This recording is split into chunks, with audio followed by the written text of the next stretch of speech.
Even though I killed the ghost, there's still room to debate. It's either Jordan or Lebron who being labeled the great. If you hungry for the smoke, then come and get you a plate. Cause some rock with LBJ and some giving them hate. Haters tune into the show, cause we about to get into it. Jordan is the GOAT. But now it's time to prove it. Booyah. We live, baby. We live. I've been looking forward to doing this one all day, fellas. Y'all there? I've been looking forward to doing this one all day. Let's get it. Hey, let's get it. Hey, listen, real quick. Just want to make sure y'all can hear us live. We ain't been live in a minute. Hey, if y'all can hear us, if y'all watching and y'all can hear us, could you please drop a 1 in the chat? If y'all can hear us, please drop a 1 in the chat. Help us get a quick mic check. Fellas, hit a quick mic check. I want to make sure everybody can hear us. If y'all can hear us, drop a 1 in the chat. Testing. All right. I see the ones. Man, oh, man. What we doing tonight? Check this out. So, all right, I see the ones, man. I definitely appreciate y'all for tuning in. 9:30 at night on this nice, fine Tuesday night as we discuss a little bit of things, man. My primary topic what I want to jump into is, man, I know everybody think this stream finna be a stream jumping on Bronny James. And I want to talk about Bronny James, but it ain't about hating on Bronny James. We just want to discuss it. Man down. Man down sports in the building. Hey, salute man down. All right. Definitely want to shout out the brother, right? That's a good brother. So listen. You say the video is frozen? No, it ain't. That's a screen. Hey man, we got our own wife beaters and knee-high colorful socks, man. We don't want y'all to see us tonight, but nah.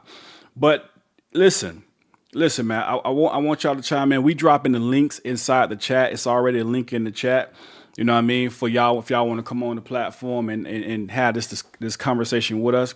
But man, what I really want to jump into and really start talking about is it is Bronny James. But it's more of the Phantomaniacs. It's more of the Lebron Phantomaniacs what we want to jump into. You know what I mean? I got a few questions. Now I'm really hoping that some of them Phantomaniacs show up. All the ones that's in the comment section, all the ones that's calling us coons and we hate the black man and hate the black community and all. I'm hoping they show up because I really want to have this conversation with them. I was on here 4:00 in the morning Friday night. I'm not even gonna say his name. Or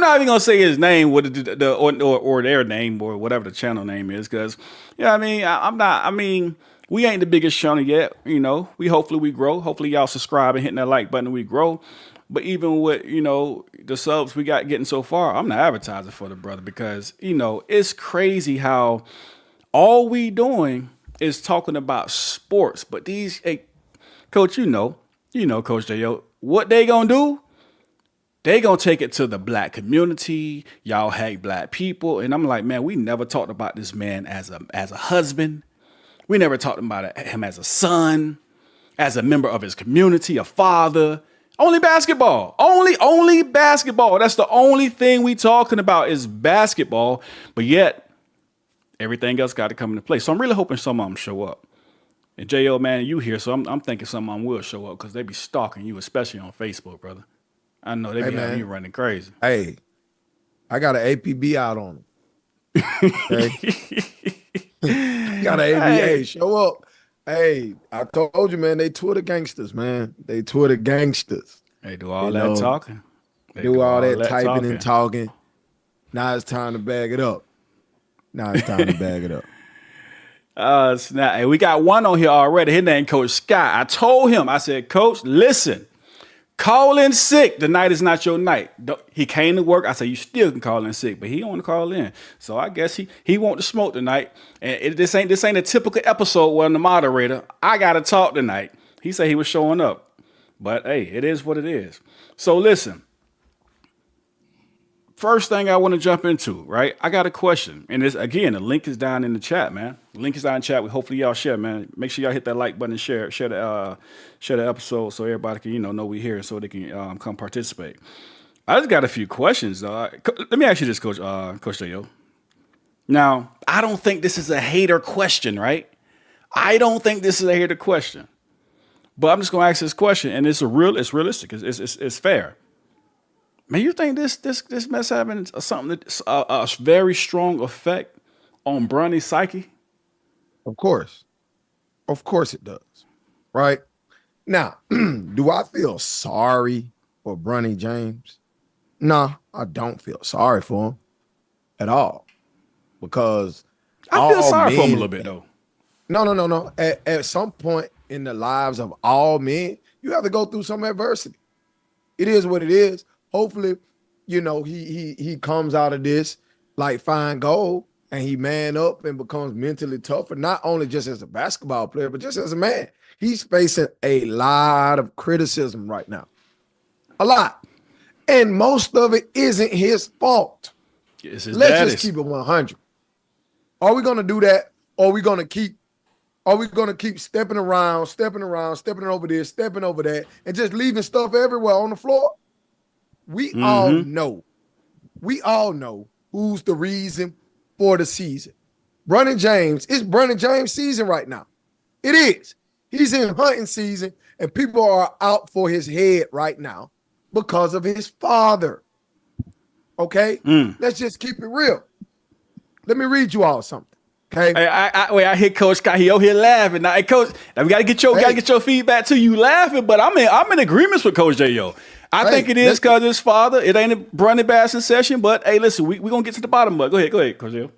On March 6, 2023, before Bronny even bounced a ball in college on a team where he wasn't even the best player on his team in high school.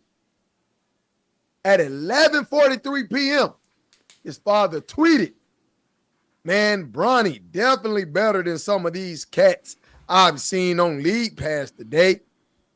This crap is lightweight hilarious. But on the flip side, oh, he's just a kid. Let him be a kid. But you just said last year that your son was better than a lot of other grown men who have earned their way into the NBA, earned contracts, and actually have proven they can play in the NBA." But Coach Dale, this is why I want to even talk about this, because this is the hypocrisy of the whole thing. Last couple years, what we've been hearing. Let's say when the NBA season started, oh, Lakers gonna go get the championship, and then like this past season when they get swept in the first round, what happened? Oh, y'all expect too much for a 39-year-old man. No, we don't. I didn't expect nothing from him. I actually did not expect him to make the playoffs. But when these things happen, they flip it back on you. It's your fault. It's your fault. They set all these expectations, and then when you stop and wait and see if you can see what they have been saying you gonna see, now they go on this campaign to convince you that you're not seeing what you actually looking at. Brother, but then it's your fault. And this is lightweight hilarious. It is. It really is, man. Because Bronny, he doesn't deserve this. He doesn't, right? Let's just keep it real now. Nobody's gonna point this out. This is a LeBron James narrative push from not only LeBron, but Rich Paul as well. They are doing this legacy play thing, right? They are chasing the ghost that they never will catch. And I say they, and that's LeBron and Rich Paul. Both of them are together in this. And they have used Bronny as a casualty, okay, to boost up LeBron James's legacy. Oh, yeah. If LeBron James play with his son, that'll give him one up on Jordan. Not understanding Michael Jordan, from what we know about Michael Jordan, I believe Michael Jordan would have did, or if his son was in the same position, would have did like Shaq did. Hey, dog, you ain't ready. You ain't ready. You I mean, if ain't ready. anything, Jordan was a team owner. If he really wanted his son in that bad, he could have signed him at some point. I mean, he owned a team at some point. Not So a point. we know that. We know Jordan would have did that. Hey, real quick. Hey, listen, y'all make sure y'all share that link. Who that CH say the clutch agent, don't worry about them. What the other one you say? He said the locker food need this link to join. Hey, listen. I was on that dude. I went over there Friday night, and I was on the live, the YouTube live with that cat to like 4-5 in the morning. I mean, we going back and forth. And the crazy part is when I went over there, right? I tried to be logical. I even tried to be friendly. As soon as I got over there, this is how he addressed me, right? He said, yeah, somebody sent me y'all show. You know what I mean? I've been checking y'all out. And all them LeBron haters, man, y'all see me. This is what he said. I've been watching you niggas. You know what I'm saying? Da, da, da. Then I get on there. He was like, which one of them niggas you is? I was like, oh, well damn. I ain't now one of the niggas, but I'm the one in the middle. The light blue shirt. I'm the moderator. I'm the father. I'm a husband. But I ain't now one of the niggas on the show. Let's have a discussion like grown men. What's going on? But that was the approach. This how these Phantomaniacs come out the gate. Coach Scott, like J.O. won't agree with me, but I say Coach Scott is like the only logical LeBron fan.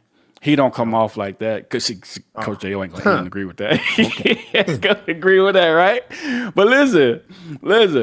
I think Coach Scott's the only logical one because we don't see that type of stuff from him. You know what I mean? But yeah, he went off, and the crazy part was, man, the conversation we was having, he kept saying, listen, Coach J, he literally said, even though I told this man, I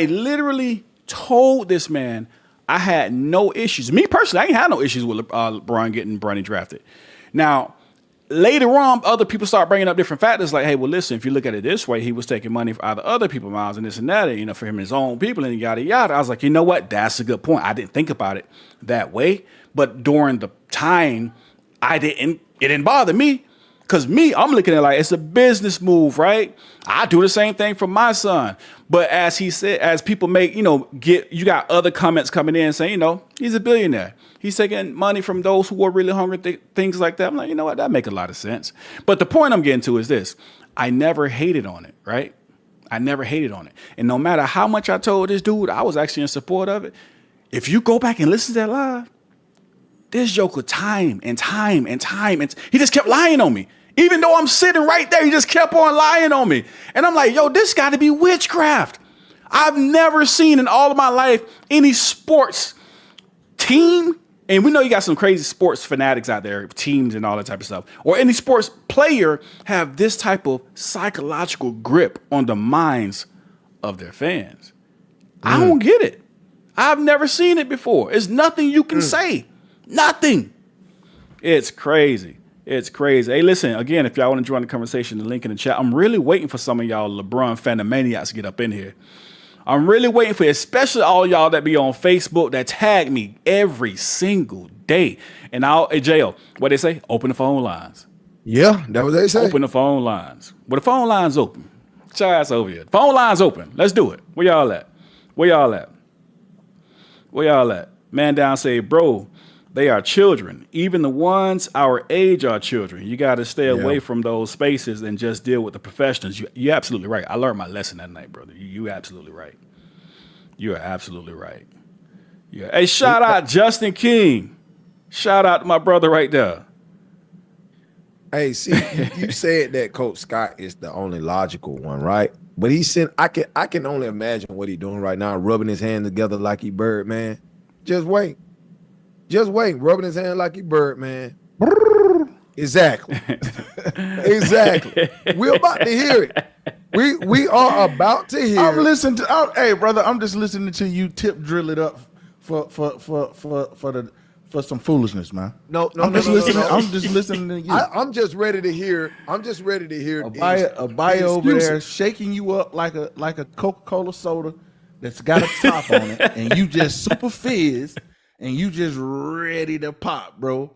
But hey, man, I'm listening. I'm just listening, sitting back, Hey, listen, we know the LeBron fans have a lifetime supply of excuses for him, right?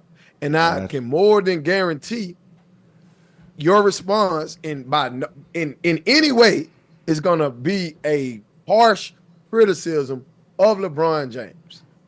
It's not. No accountability. None at all. Hey, listen, None. Adam No Hurley. accountability. You sound nonsensical sometimes. Okay, Hey, let me read this. Let me read this quote real quick by Adam Hurley. Then I'm going to let y'all get back. Adam Hurley says, the 55th pick, man, you expecting Jordan. Like, I don't know if you're saying that I shouldn't be putting too much pressure on Bronny, or you're saying, I don't know what you mean by that. I don't know what you mean by that. Nah, I can't figure it out. But if you're asking me if I'm expecting Jordan, yeah, negative. I stopped expecting Jordan in '98, honestly, like for real.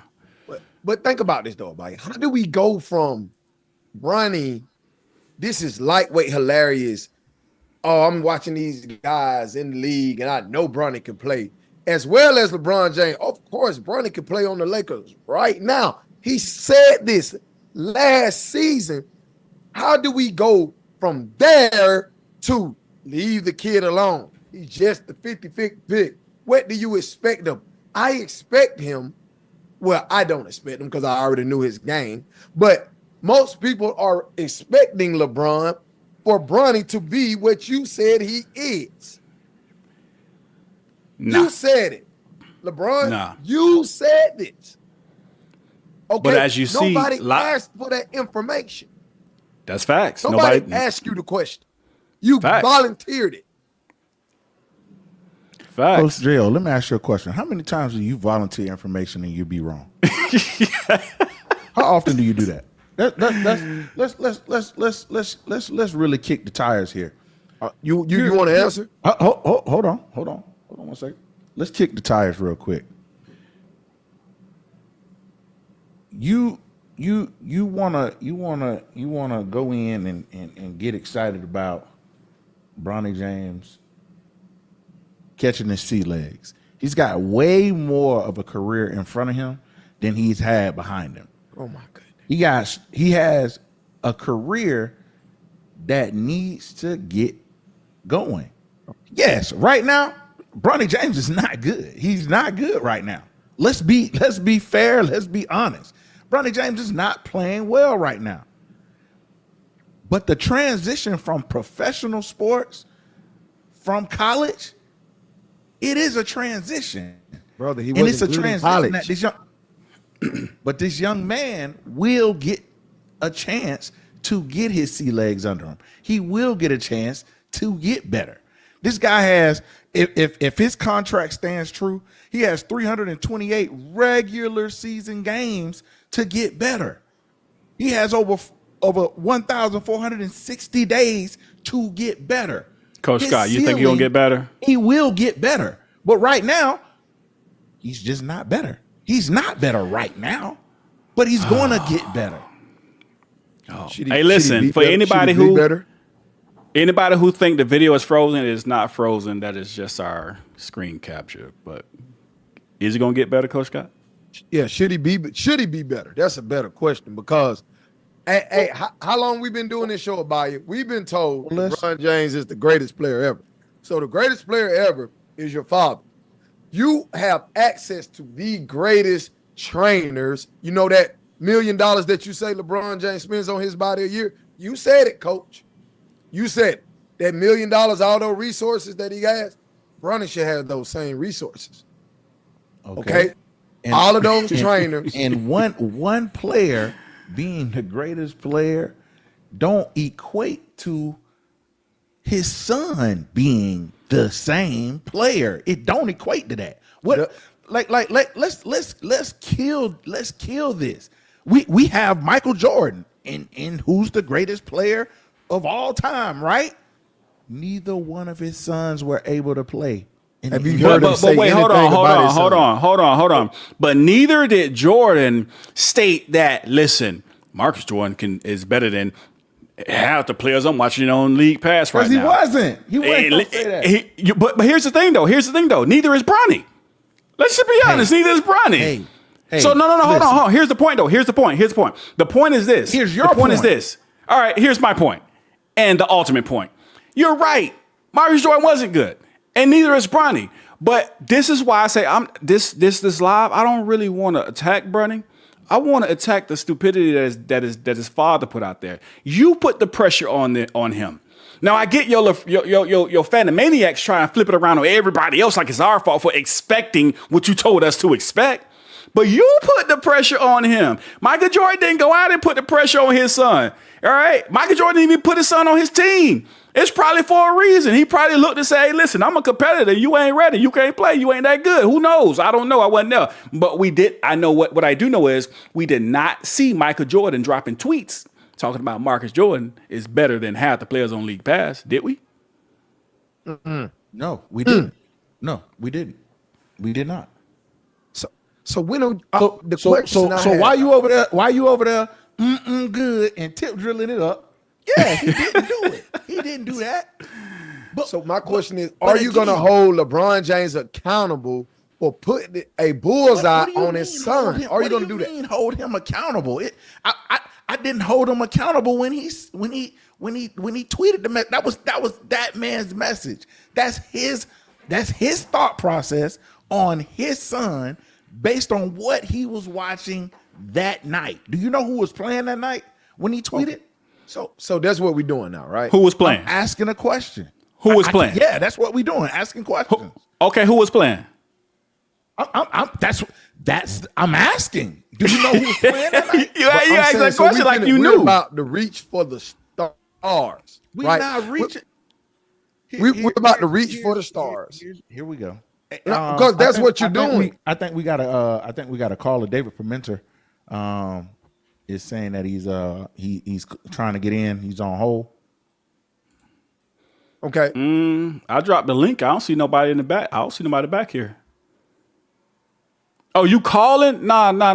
They hit the link. I'm dropping the link inside the chat. I dropped the link in the chat. I mean, just come on here. You ain't got to worry about showing your face. As you see, we got this little static picture sitting up there. You know what I mean? Jump on here so everybody can hear you with the nonsense. Hey, listen, real quick. Adam Hurley said, I just told you guys he's 7-16 from inside the three. Why don't you mention that? Wow. Adam, like, what you want us to mention about that? Like, that is not okay. You got to give us more than that, brother. Because when his father was making them tweets, we were looking for more than 7-16. We want to see some more. Okay, cool. That's cool. That's all right. 7-16. But like Coach Scott just finished saying, do we know who was playing when LeBron made that tweet? Well, here's the thing. When LeBron made that tweet, we know NBA players are playing. Bronny's not even surviving in the summer league. He's not surviving over there. Now, again, is it Bronny's fault? No. I think if this is I wasn't there. I wasn't at the house, y'all. So I'm just my thought process, right? I think if it was up to Bronny and not saying, hey, man, you could do this, come to the pros, I think Bronny probably would have returned for another USC, which I think he should have done.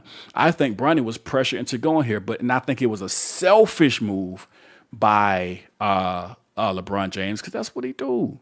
Everything's about LeBron James. I definitely don't. I don't even think we can step out on that perch just based on the fact that Bronny James was making more money in college, man. He was making more money in college. But doesn't that support what I just said, though? Exactly. It had. I'm making my point. What I'm saying is it had to be something Bronny James wanted to do. It had to be a step that he felt like he wanted to take in his career. He's the person that's ultimately, he's got to live it out. He's got to play it out. That's what he's doing right now. The kid is getting enough shots. He's gonna get better.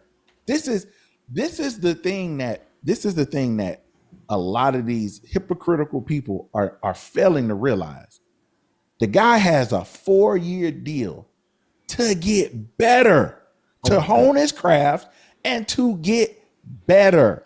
He's gonna get better. What's gonna happen when Bronny James starts shooting 53% from the field? What's gonna happen when Bronny James starts shooting 62, 63% from the field? And now these 16 shot games where he's only making 3-4 of these shots, which is the real reality of his situation right now. What happens when he's going 9 for 16 or 9 for 12 from the field. So he's gonna actually be a formidable NBA player, but he has to grow to that. And but how do you know that though? Wait.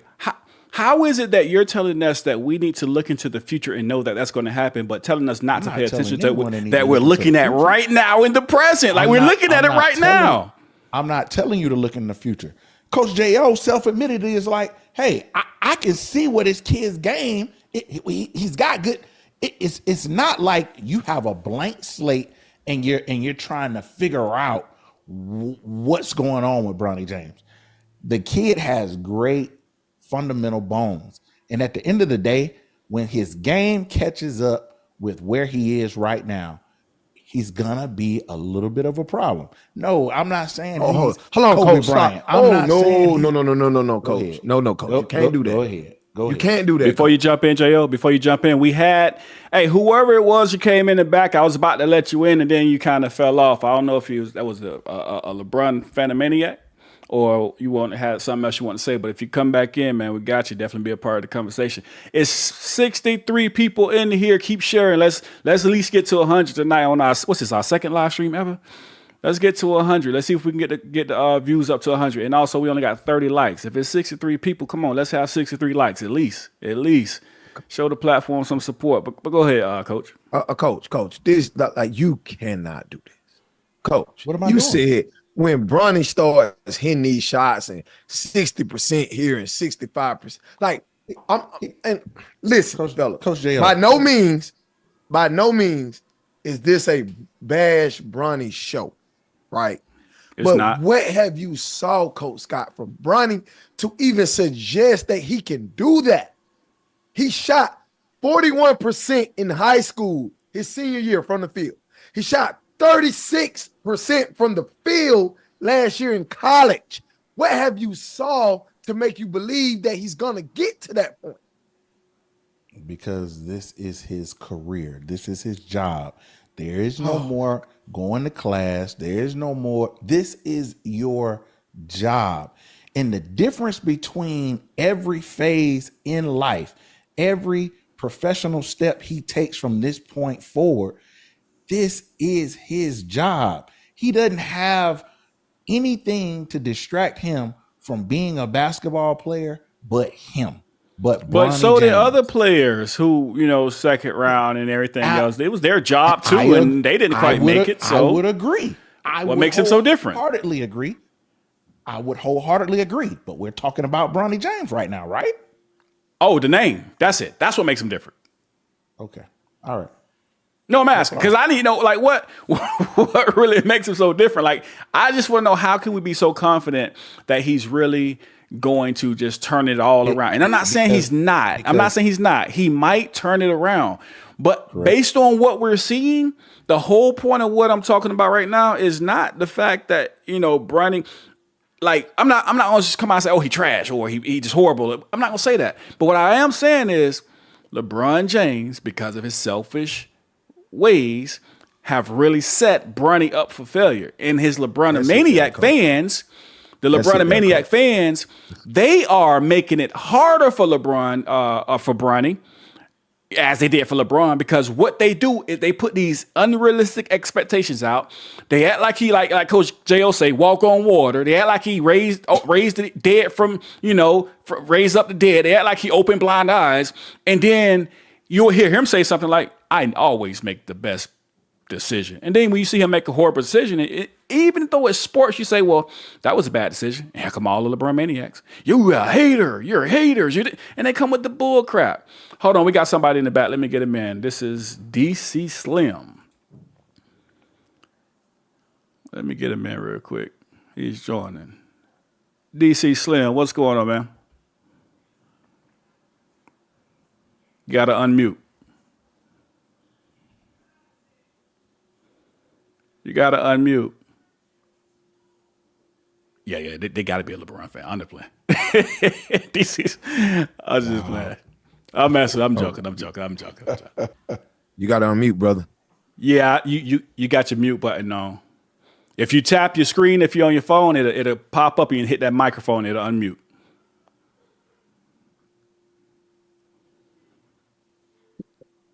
struggling over there. Bam, unmute. You got me? There you go. We hear you. We hear you. What you got Okay, for us? Before fellas. you Look, say first I'm gonna go ahead anything, and say shout out to Man Down School, the Man Down Sports, my man Mill, right? So hold on.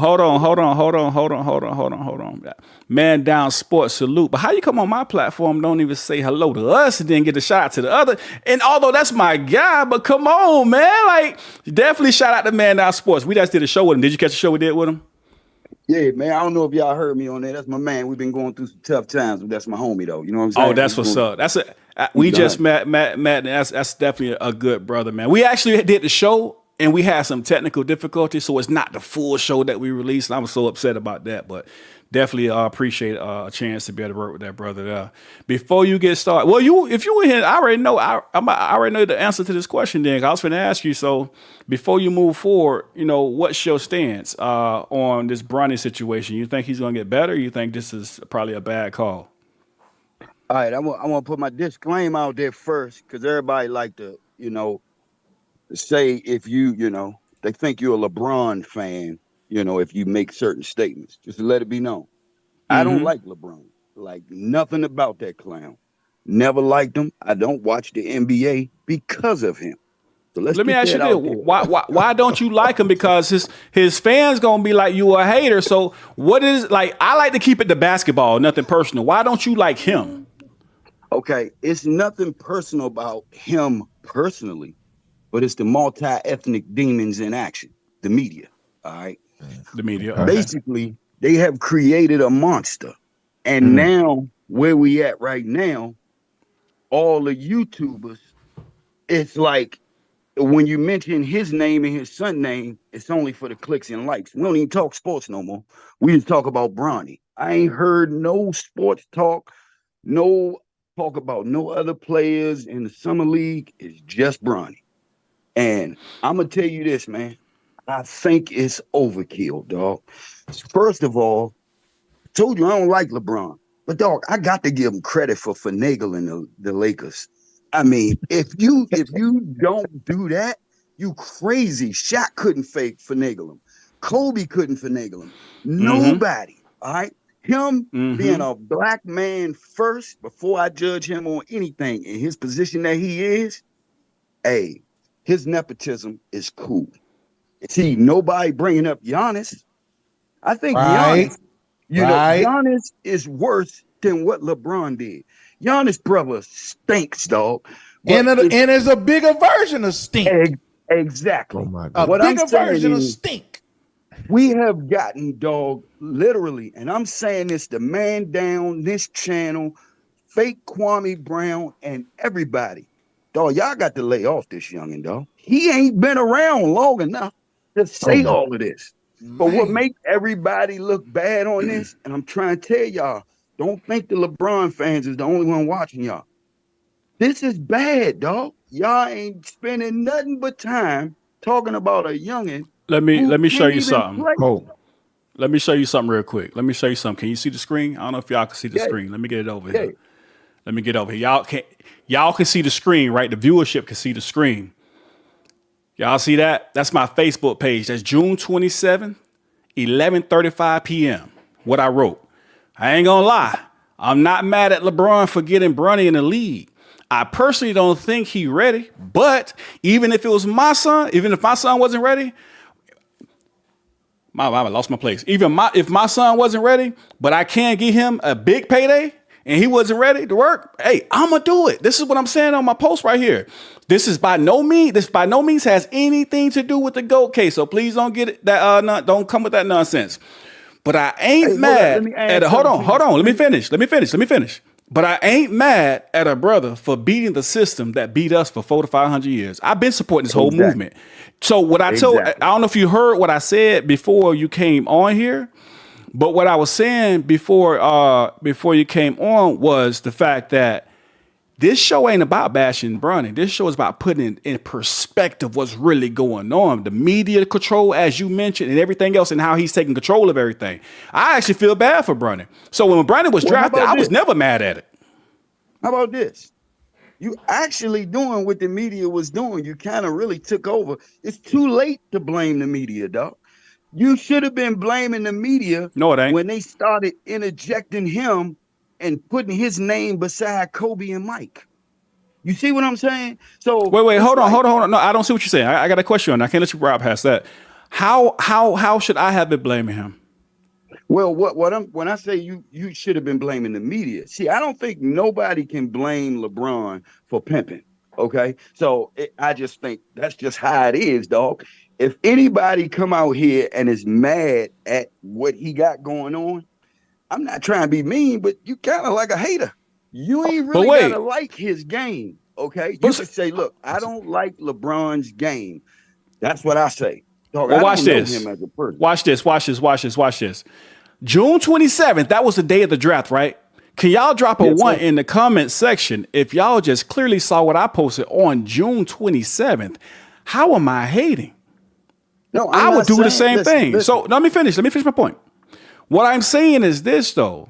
You said, well, we should have, said something about Jordan. I know you're probably speaking in general or whatever. But, this show here's a baby, man. This is a baby. We here now. Hey, we here now. We here now. We here to put it back in perspective.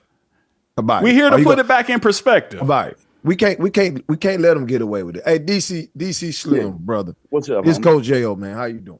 What it do, homie? Hey, just want y'all to know, man. Hey, this ain't nothing disrespectful. It ain't nothing. Oh, I know, but I got it's just a conversation. Hey, it's a conversation.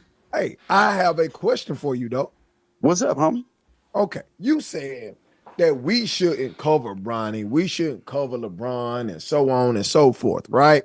Yeah. Listen, LeBron is the one who said his son is better than these NBA players. He said it. That's what you got any kids? That's what he said. Hold on. Yes. That's what he's supposed to say as a father. No, he doesn't supposed to say that. No, he's not. He doesn't supposed to say that. No, he's not. Okay. No, he's not. You know what Shaq told his son? Shaq told his son to go back to school. You're not ready. Hold on, J.O. His son didn't listen. But hold on, J.O. Hold on, J.O. don't have power like LeBron right now. But hold on, that's irrelevant to what you're saying, though. Hold on. Let me get in here. We got two more people, too. We got Jessica Keenan that's joined us, and we also got Henry Whitmore that was waiting, too. Let me jump in, because you asked a very specific question based on what we're talking about right now. You said, do you have kids? And you were saying that because you're supposed to tell your kids that. Literally, before we went live, I just left the basketball court with my son. And I told him, and I kept it 100 with him, if you're not working hard, you're not going to be good. These players work, they train. And look, no, you got to be honest with those who you are trying to get to go to that higher level. Let's go on a real basic level. Right? If I'm leaving the house and I ask my wife, this shirt look right? And she be like, oh yeah, that shirt look right. But I look like trash? You gonna let me walk outside like that? No, be honest with me so I can get me right. I don't think LeBron was honest with Bronny. I was honest with my son. So no, just because you have children, you're not going to tell your children something and give them false expectations, false hope, and let them walk into a world where they're going to be destroyed when you know the wolves and everybody, those who are really going to hate and those who are really going to critique are waiting to see all the words that you said about this person. You going to let them walk out there? No, you tell them the truth. You get them prepared. And if they're not ready, then you don't put your children in a position that they're not ready to enter. Okay, let me ask you this. Okay. See, I see what you're trying to say. I'm not disagreeing with you, but you're not LeBron. You see what I'm saying? The problem with this topic is everybody keeps saying what they would do. You know why Jordan's son ain't in the NBA? He ain't that good. You know why Shaq's son ain't in the NBA? He ain't control the Lakers like LeBron. You don't have to like LeBron to understand that. That's not me pulling for him, taking up for him or nothing. I just understand how this is working. But see, with the LeBron thing, most of the YouTubers, it's no more sports. Dog, I've been combing YouTube all day just to see. Everything is Bronny. Look, I'm asking y'all this. What are you expecting from him?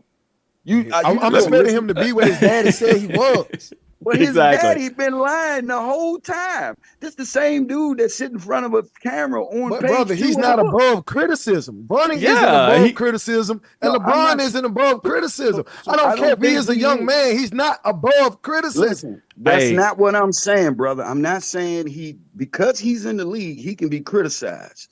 But this is the real caveat to all of this. Since he's LeBron's son, it's more emphasis. I asked you earlier, It comes with the why you territory, not brother. talking about Giannis, brother? It comes with the territory, brother. LeBron James is the most popular athlete probably on the planet. He's going to get talked about the most. It is what it is. Not necessarily, because what happens is DC. Hold on. Let me respond to hold on, DC. You will. I just want to say this real quick. Hey, listen, I'm gonna give another 60 seconds because we got 2 more people on the platform that's waiting to speak. So I'm gonna give you these last 60 seconds to go ahead and unload. You got it. Start now. Go ahead. It's all good. Put it like this, fellas. Listen, y'all. I don't know what y'all consider yourself: journalists, reporters, or just YouTubers. When I tune into these channels, I'm expecting what I'm getting on ESPN, not just gossip.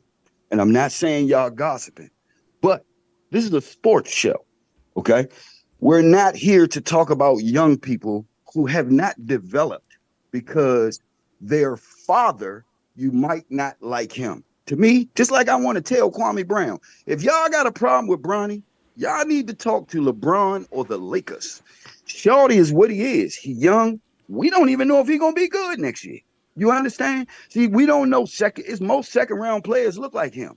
They stink. Nobody said he might be nervous. None of that. Nobody said he stinks. Nobody said he stinks.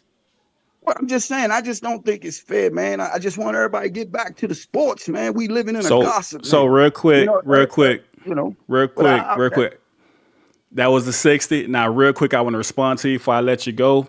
And this is what I want everybody to understand. So I'm not sure how familiar you are with our show, but we actually, if you watch the show, we cover the sports. But if anybody know anything about the sports today, it ain't just the sports, it's the sports stories as well. And if we're talking about Bronny, why are we talking about Bronny? Because he is 0 for 15. That's sports. Those are statistics, correct?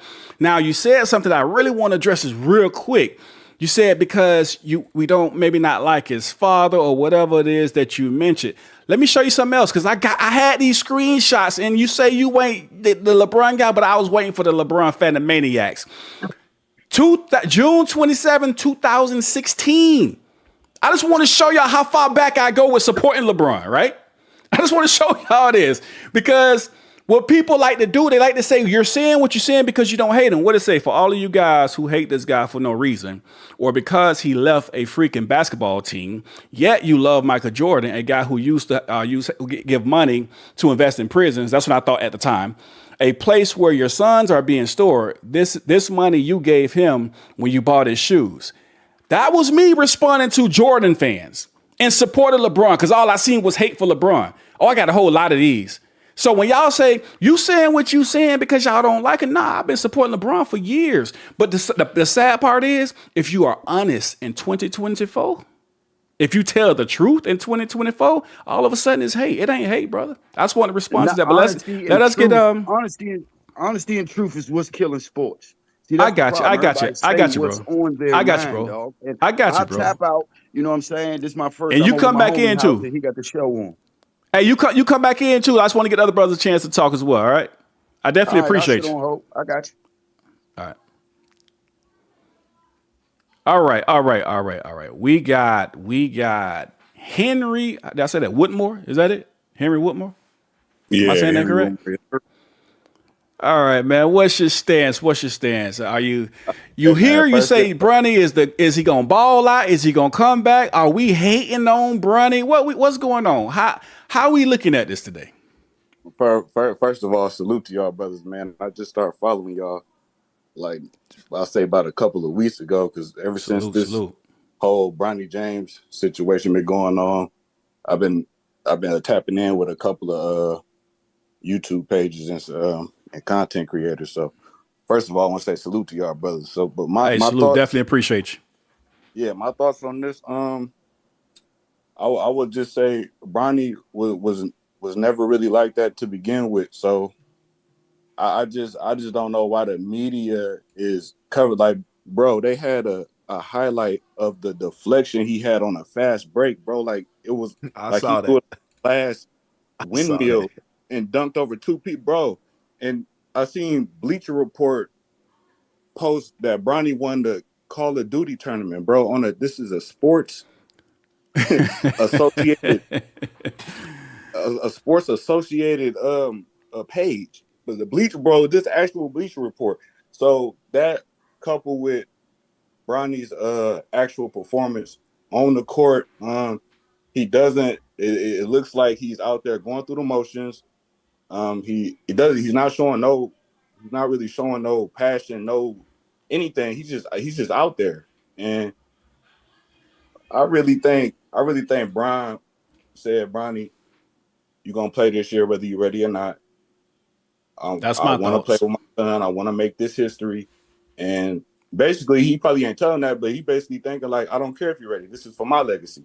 So you're gonna play this year, and if you develop, if you become something, that's it. But you're gonna play this year because I want to get this done before I leave. And I kind of really think that's what it is because Bronny don't even look like he want to be out there. I'm gonna be honest. Just like gauging his body language, and it just looked like he going through the motions, man. And the brother, the young man ain't hit a 3 yet. He 0 for 15, bro. Like, how is that hating? How can you look at that? How can you look at this man just based off numbers, bro? How are you looking at this man? He like 2 for 20. I don't know. It's some crazy number, bro. It's Hey, crazy. Henry, you know what it is? You know what it is? In today's world, it's illegal to say anything negative about the man that people believe can walk on water, can raise the dead, and open blind eyes, because that's how they view him. And every time we have a show, and Coach L can tell you, we don't say nothing personal. There's nothing personal. We probably one of the few. We probably one of the few who ain't even say Bronny was trash. We're just talking about what we're seeing. We're not attacking him whatsoever. But every time we say anything, you hate the black man. You hate the black community. And all three of these brothers that's on this panel, all three of these brothers on this panel, we go deep in what we've been doing it for years, supporting the black community, the young black youth, donations, our time, and all type of stuff that people don't even know about. But yet we hate the black community because we talk about basketball and LeBron James. That's the problem. Hey dog, I'm gonna be honest. This whole situation then literally turned into like politics, like right before our eyes. Yeah. People are Yeah. You're going right. people are going like to, like you said, like attacks on the black community, attacks on different things, but nothing about basketball. Why ain't people talking about the performances? That's what this stuff is rooted in. People trying to take it this way and that way. Bronny does at this point of what Bronny's career, he does not got it.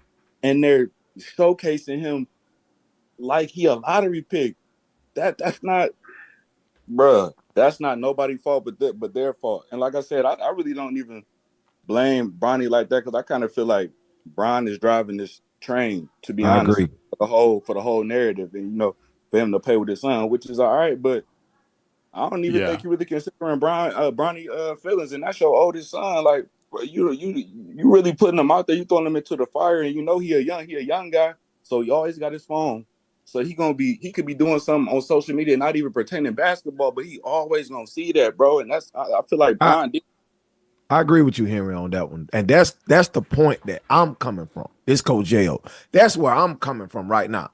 Like I said, I don't necessarily feel sorry for Bronny because, like I say, all men got to go through adversity at some point in their life, right? Facts. He didn't ask for this though, and we could be wrong, but I don't believe he did. Right? I don't believe deep down inside this is exactly what Bronny wanted. I think this is a legacy thing for LeBron himself.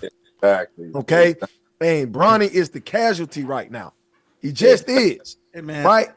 Anybody can look at his game, bro, and just be like, dog, you're not ready. Do I believe Bronny understands basketball? Yes, I can see some things on the court that let me know he understands how to play basketball. Mm-hmm. But does he have the skill? No, he doesn't have the skill to survive on an NBA level. He just doesn't. It's not there. Yeah. Yeah, and then let me say it because I ain't gonna take too much of y'all brothers' time, man. Let me just say this, man. But Bronny is, like I said, like it seemed like he showed more enthusiasm and passion when he on the sticks and he playing Call of Duty. I don't see the same passion like for on the defensive make. Feels like he's just going through the motions. and they haven't been talking about Dalton at all. Like Dalton been balling. Like he struggled the first game, but Dalton been balling the last 2 games, and they barely even talk about. I ain't seen Dalton on no really posts from any of the major media things like that. And Dalton is balling, so it's just kind of weird to me. And then let me say this. Get off topic. Like all right, Jaylen Brown. I'm gonna give you 60 more, and then I'm gonna let get somebody else here. But I appreciate you. Yeah, you got it. That's all I need. Jaylen Brown. I feel like I thought that brother was one of the only few guys in the league that wasn't compromised. But that whole retracting the statements when he went on Twitter and issued that tweet after they had caught him, saying that he don't think Bronny a pro. I would just look at it like this is a $300 million man, Finals MVP, Eastern Conference MVP, and he still can't have his own opinion without having to go retract something because I don't know where his money tied or endorsements or something like that or what they could turn his water off with. But that's crazy to me. Jaylen Brown is a made man. He can have an opinion. Why is that a crime? So I just LeBron. Say, if JB compromised, then it really ain't no hope because him and Kyrie, them was the guys I look at that's not really compromised with stuff. But when I seen that, I said, oh yeah, this is over with.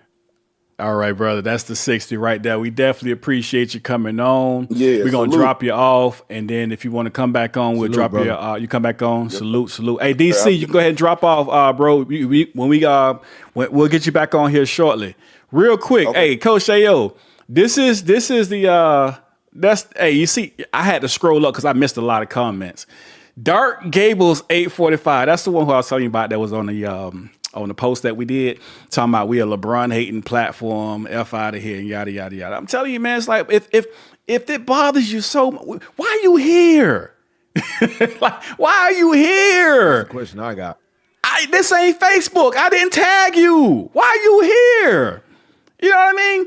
We're not a LeBron hating platform. But again, we do understand how y'all mentalities work. If you tell the truth about LeBron, then it's hate. It's equivalent to hate. But hey, we got Justin King. Hey, look here, man. This is my brother from way back when, man. Boynton Beach, Florida, South Florida building, man. Justin, what's going on, bro? What you got? You on mute, brother. You got to come off that mute button, brother. That mute button beating him up too. It's all, it be getting everybody now. It get everybody. You can hear me?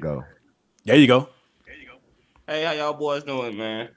What's going on? What's going on with you? Man, I just want to say I heard Coach Scott say that Bronny has 4 years to develop. Man, 4 years should have been developed at USC. Straight up. You know what I mean? In college. Coming from a Lakers fan, bro, I hate what LeBron did. Call me a hater if you want to. But if he would have left and went to Cleveland and brought his son to Cleveland, I would have appreciated that. Good job for him. He got his son a job. Any man would get their kid a job. You know what I'm saying? But to come to the Lakers with it, bro, that's no closer to a ring. Yeah. I'm a fan. Yeah. I want a ring. I don't want to see Bronny and his daddy play. I want to see them win a championship. And that's not going to happen with Bronny. But see, the crazy part is it's about you wanting you want to turn that down in the back. I think I hear echo. Y'all hear it? Yeah.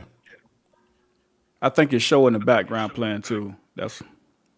But is he hating because he's a Lakers fan and I want to see a championship more than I want to see you draft your son? No. But guess what you're going to be labeled though, bro? A hater. I don't understand. I think it's witchcraft. I don't get it. I don't know how it got to this point. But whatever it is, I will say this about LeBron James. He is a genius. he has freaking conquered the media. He's conquered all these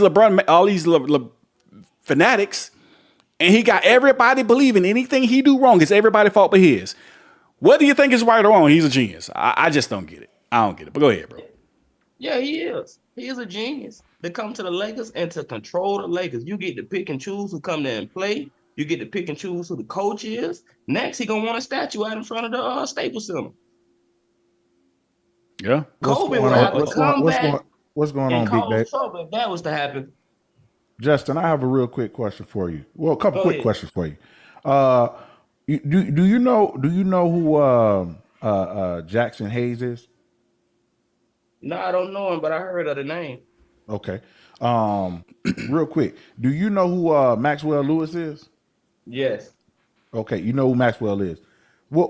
Tell me what's Maxwell's role for the Lakers? A bench player? He's a bench player, right? Right. Would you say that Maxwell is giving y'all a chance to win a championship last year? Would you say that he gave you a chance to win a championship last year? No, but we can't get nobody because nobody want to play with LeBron. Okay. Well, hold on one second. What I'm asking you is, you have a guy that's been sitting on your roster making $2 million a year and that has not moved your organization one step closer to winning the championship. But we're talking about the 55th pick, a second round pick that has just entered into your organization, and now Lord. It's his fault. Nobody said it was his fault. You trying? You twisting? Come on, Jeff. You twisting?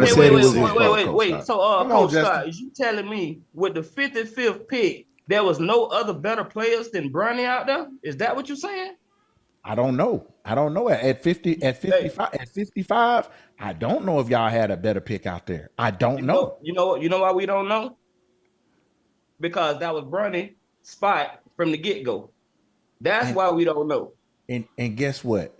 If that was Bronny's spot, if 55 was his spot, that's just his spot. But he's not gonna dictate what the Lakers do with a $2 million, with less than a $2 million salary, really, but with a $2 million salary, which is not actually the best contract you've seen from a rookie that comes out in the second round, just FYI. But he's not gonna dictate whether y'all move one step closer to a championship or not. Oh, boy. He's not. Coach, we're gonna put the prudence on LeBron James and what he did and the moves he finagled to get his son there. But he's one player that's just like another player that has not moved your needle one step closer to a championship. Coach Scott. That's the point to me. Coach Scott, and shout out to Man Down Sports, and we got Dominique coming up right after this one, after we finish with Justin. Hey, Coach Scott, Man Down Sports just put in the chat, Gary Trent Jr., a real 3-and-D player, just signed with the Bucks for the veteran minimum. Guess why the Lakers couldn't get him? Guess why the Lakers could not sign him? Anybody want to take a guess? Because they got $18.7 million in somebody that should have left last year. They got $32.4 million in somebody that they signed to a 4-year deal that shouldn't even be there. That's why. What else you want to talk about? Yeah, I could tell you who shouldn't be there. What else you want to talk about? I could tell you what. I could tell you what should have been signed. $104 million shouldn't have been signed. Don't be mathing when you do bad front office deals. Wait, hold on. Since we talking about bad front office deals, and Justin, I'm gonna give you 60 after this, and then we're gonna get to Dominique. If we talking about bad front office deals, and we all know LeBron is a part of the front office. Now, let's talk about all of these moves the Lakers made. And I know y'all like to lie to yourselves and say, "Hey, LeBron ain't have no hand in bringing in Russ, or no hand in trading away this player, or no hand in none of that." All of that, LeBron. Let's see if you're gonna be honest, Coach Scott. Do you think LeBron James is involved in any of that? Now, we know he got his son drafted. So you don't think this man had any part in these bad deals in the front office you just mentioned? Let's see how honest you're finna be now. Have a hand in. Is he saying, hey, I think this player right here would be a good player? Ain't no need to scratch no record. Hey, man. Ain't no need. Hey, I ain't like these other people. Ain't no need to scratch no record with me. But if you're saying, hey, they're gonna go to LeBron and AD and say, hey, man, is this a guy that y'all want to play with? Yeah, in that respect. Wait a minute. Yeah. No. Don't you add AD? They didn't go to AD. They went to LeBron. They asked LeBron. They didn't ask AD. Let me get Justin these 60 seconds. So we can get Dominic in. Let me get Justin these 60 seconds. All right, Justin, you got 60. Go ahead and drop what you got. Okay.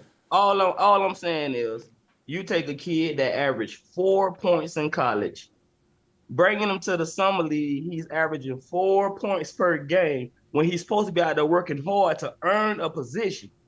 But because his dad is who his dad is, he don't have to work as hard. He has a guaranteed 4 years to sit on the bench and just collect the check. Yeah. That's not what I want for the Lakers. But Justin, he was making more money in college, though. Yeah, but his dad wanted him to play with him. I want a chance to play with my son. That's exactly what it was, because this is the way that he feels he can catch up to Jordan, because there's really nothing on the court he can do to catch up to Jordan. But hey, Justin, we appreciate it, brother. We finna get Dominique in, and hey, definitely come back in. Yeah, definitely come back in if you can. All right, fellas. Thanks for having me, man. For sure. All right, brother.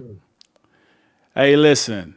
Now, this is right here, Dominique. All right, so listen. I was watching another platform, and she was on there, and I was like, man, who is that? She burning down a house right now. I'm scrolling through the comment section trying to figure out, hey, we gotta get her on here. Right? I'm trying to figure out who this is. And then the whole time, Mel had already told me who she was, and I'm seeing his search. I'm like, wait a minute. I know who this is. Hey, but this lady right here, hey, she got she got it. Hey, she got it. She sees it. And I'm like, yeah.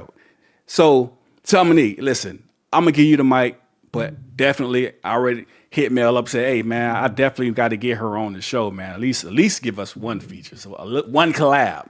How you doing? I'm doing really well. Can you guys hear me okay? Yeah, loud and clear. Yes. Wonderful. I really love your show. I think you guys are doing so many things well, and Coach is one of my faves. I just love your accents too, by the way. You guys just really do a great job discussing Which coach? these Hold on, topics. which coach, Dominique? Which coach? How about both coaches? You the country's couch on the porch on the show. Yeah, both of y'all got accents. She said she like y'all accents. It's like y'all got accents, and they're great. Like honestly, you guys, I just really like to tune in and hear what you guys have to say. So I want to thank you for all the great work that you're doing. We appreciate it. I have to say that we're talking about the 55th pick because everybody's talking about it. That's the problem. That's the whole problem. It would be one thing if Bronny came in as a 55th pick. He was able to work his way onto the team like round pick. So most second round pick 4-year guaranteed deals. You're breaking up a little bit. That's usually not the case. And on top of, so can you hear me now? Yeah, you're clear right now. Any better now? Yeah. So 55th picks don't typically get 4-year guaranteed deals. That's the issue. It's the spectacle of Bronny playing on the Lakers. It's not just that he's on the Lakers. It's the fact that when he was drafted, we treated him like a first round pick. We treated him like he went number 1 in the draft. Drake came out celebrating this. It was a public spectacle similar to the decision. So just like when LeBron said that he was going to get 7 or 8 rings in Miami, this is the same thing. Him saying that Bronny is better than everybody in the league right now. He can play on his team for the Lakers, completely disrespecting, qualified NBA players. And, I said it before, Bronny's wearing a costume, and he still is. I mean, did you see him go 0 for 15 from 3? Did you see him airball a layup? Because that's what I saw in the summer league. Right. So with a bunch of other players that are likely to go to the G League, while he gets to go back and ride the bench on the Lakers. Just so you know, there are plenty of NBA players that ride the bench that were stars in high school, stars in college. Bronny has taken a place from somebody else, from one of us actually, from a kid that really needs the opportunity in multiple areas. At Sierra Canyon, he did this. At USC, he did this. And he's just as complicit as his father. Because at what point are you going to say, hey, I really want to work for this and I want to earn this? But instead, they're coming out lying to the American public. Oh, you earned this, Bronny. That's what JJ Redick said, making a fool of himself, Bronny and LeBron. We knew that this was going to happen. So that's why we're talking about a 55th round pick. I'm sorry, a 55th pick in the draft. We don't want to be. Trust me, I don't want to waste my breath on No, somebody you that's was wearing right, a costume, Dominique. someone who has no talent, someone who, I'm going to go as far as to say that Bronny is generational. He's a generational talent that I never want to see again. God, So, body. I think that we really need to stop acting like it's no big deal. It's the privilege behind it. It's the idea that there's nothing wrong with nepotism. It is wrong. It doesn't matter that everybody's been doing it. And it's fine that LeBron was going to go ahead and do it. But stop acting like it's not what it is.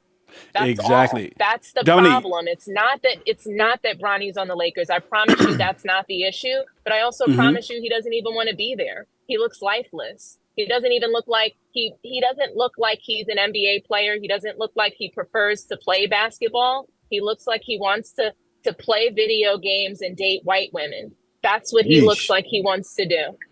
And that's where he belongs. You said something. You said that when he was drafted and everybody celebrated like he was a first pick. He was like the man coming out of the draft, right? But yet now when everybody's saying, hey, look, this guy's not playing too well. Oh, he's a 55th pick. What do you expect? They do the same thing for LeBron James. Hey, the Lakers might get to the finals. But then when they get swept in the first rounds, oh, he's 39 years old. What do you guys expect from a 39-year-old? They always do this. Bronny, always. Think about it. It's the same thing with Michael Jordan fans. But let's be fair. Go ahead, Bronny Dominique. is exactly his dad. Bronny's exactly his dad. He's 6'1" version of his dad. LeBron's just a glorified version of Bronny. Facts. Jeez. That's all. If Bronny stayed or 6'9", he'd be playing just like LeBron, bum rushing a lane. Okay, can't get an offense going without a high screen. That's the game. That's what even we see. That's what we see on Team USA. We see that on Team USA is they're not even playing an orchestrated game. They're not even playing with a real offense. That's why Steve Kerr can't coach them, and they're blaming Steve Kerr. That's why they almost lost to Australia last night. Jeez. Yeah, that was Coach bad. Scott, is Dominique a hater or she just been fired? Which one? Yeah, which one is she, Coach Scott? Dominique is telling her version of the truth. That's what Dominique. But is she a hater though? Is she a hater though? Or is she telling the truth? What means? I mean, no, she's not a hater for speaking her views, her points, and her thoughts. No, but I think that. I think there are some things that I think that Dominique was saying that are somewhat misplaced. That's just my opinion too. Place them right. I'm waiting. Place them right. Place them in the right place. Absolutely have no problem doing so. So as it pertains to Bronny James and we say it's a nepotism thing and et cetera, et cetera. Well, it's a narcissism thing, actually. It's beyond nepotism. Sheesh. Which one you want it to be? Nepotism or narcissism? Which one you want me to be? That's just what the media is calling it. So the media is calling this nepotism, and it's not nepotism because Bronny's not even an NBA player. He wasn't a college player or a high school player either. Okay. So with that being said, he still has we're here now. We're here where he has a 4-year deal. The 0 for 15. Yeah, we're here. I got you. And we're still here. And he has a 4-year contract. And with that being said, he's got more basketball in front of him than he does behind him. And that's the facts. There are cats that are going to be playing in the G League that don't have a chance to play in the NBA. There are cats that are playing lights out right now that won't be able to get picked up by the Lakers. But guess what? That's the fate of professional sports. The best NFL player is probably right now on the street corner and didn't get a break, didn't get a chance. But we cannot sit here with a 4-year deal on the table and say what Bronny shouldn't or should not have. He already has it. Why not? Why can't we? That's what from a standpoint we're doing. Of your name, as if the deal can be retracted. It can't be retracted. Absolutely, it can. He can be bought out. He can be waived just like any other player, and he won't make it through the 4 years because Bronny's going to be on suicide watch.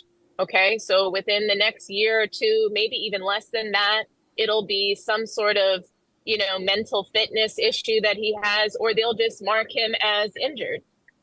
So, he'll be marked as injured, just like he was the second Summer League game when they needed to figure out what to do with him because he played so poorly. And now they see that it's not getting any better. So the Lakers are going to make a decision about Bronny, or Bronny is going to make a decision about Bronny because he's going to be on suicide watch. The poor kid is going to have depression. Like he's going to be right next to Ben Simmons. Both of them wearing two NBA costumes. Hold on real quick. Now, somebody might think that's actually harsh what she just said, but I'm going to say why I support what she just said. The reason being is because of the Phantomaniacs. They have built up all of this anticipation. LeBron has made all these tweets. He's done. Hold on. It doesn't. Hold on. It doesn't matter. It don't matter. It doesn't matter. Hold on 1 second. About him relentlessly having hold on. Let me finish my thought real quick, Dominique. And because I know that Coach Scott, he loved to run here with that. What he just said, Coach Scott, like I know. And like Dominique just said, his father put the expectation out there. The Phantomaniacs are pushing the expectation. And now when he doesn't live up to the expectation, guess what's going to happen? All of that pressure that his father crumbled under, which is why he had to go play next to Dwayne Wade to try and get some oomph about himself. He's going to crumble under the same pressure because why? LeBron had that pressure and he didn't live up to it. Let's just be honest. Let's not forget the history. How can you say something like that? This is ridiculous. Go ahead. You got. Let me clarify. Let me clarify what I mean. It's literally 2010 decision all over again. Right. Let me clarify what I mean before he take it out of context. What I meant by when I say he didn't live up to the pressure, I'm talking about. Okay, let me clarify it. What I mean, I'm not saying he did not live up to the expectations of him being a great all-time player, considered one of the greatest players. Not meaning that. But when the pressure fell on LeBron, he buckled. Right? He buckled. This is why he ran from team to team. Yes, he definitely collapsed. So that's what I meant. Not that he didn't live up to being one of the greatest players or all-time great, or whatever you want to call him. I'm talking about the pressure of the everything coming on his shoulders. He ran. He collapsed. He ran away to Miami. Then he ran back to Cleveland. Then he ran to LA. The guy was at the end of his contract, and they did not want to give him the means to win in Cleveland in his first stint. This wasn't 12 years a slave. He didn't have to stay there. He played through the contract he had, and he had the option to leave. That was the option he exercised. So let's be real and let's be clear about he fulfilled the obligations of his contractual agreement, and he decided to move on. That's what happened. If y'all didn't know, Coach Scott's delusional. He moved on. But so Coach Scott, I really do like you, and we always need a delusional LeBron fan around, right? We need you. I love it. We need you in the room. And what I will say is that let's talk about it the way you just did. Okay. He fulfilled his obligation in Cleveland, and then he decided, he chose to go and team up with a guy who was already in his same draft class. Okay. An already proven champion. Okay, that did it with a lot less help, and with a lot less help. He did. He had a bunch of old guys on his team. He had a great team. I'm sorry, a bunch of old guys on his team. It was a great team. Shaq didn't close out that game. Dwayne Wade did, and it wasn't a great team because if it was a great team, they would have repeated. So great teams can repeat. Dominance repeats. Period. That's what we see. Any great team, they're able to get right back to the finals. So they weren't that good. Well, sis, with all due respect, get to the finals, which they didn't. Well, hold on, sis. With all due respect, you talk as if going to the finals. She fell off. Oh man. Yeah, I think she was driving, so I think she might have lost. I saw that. I saw that as well. Now we definitely got to get the sister back on. She's awesome, and we really appreciate her for sure. Hey, we got diagnostics, and she had you in the blender, brother. She flamed them up. I ain't gonna lie. Hey, diagnostics IP. First of all, she was talking. She wasn't talking to me.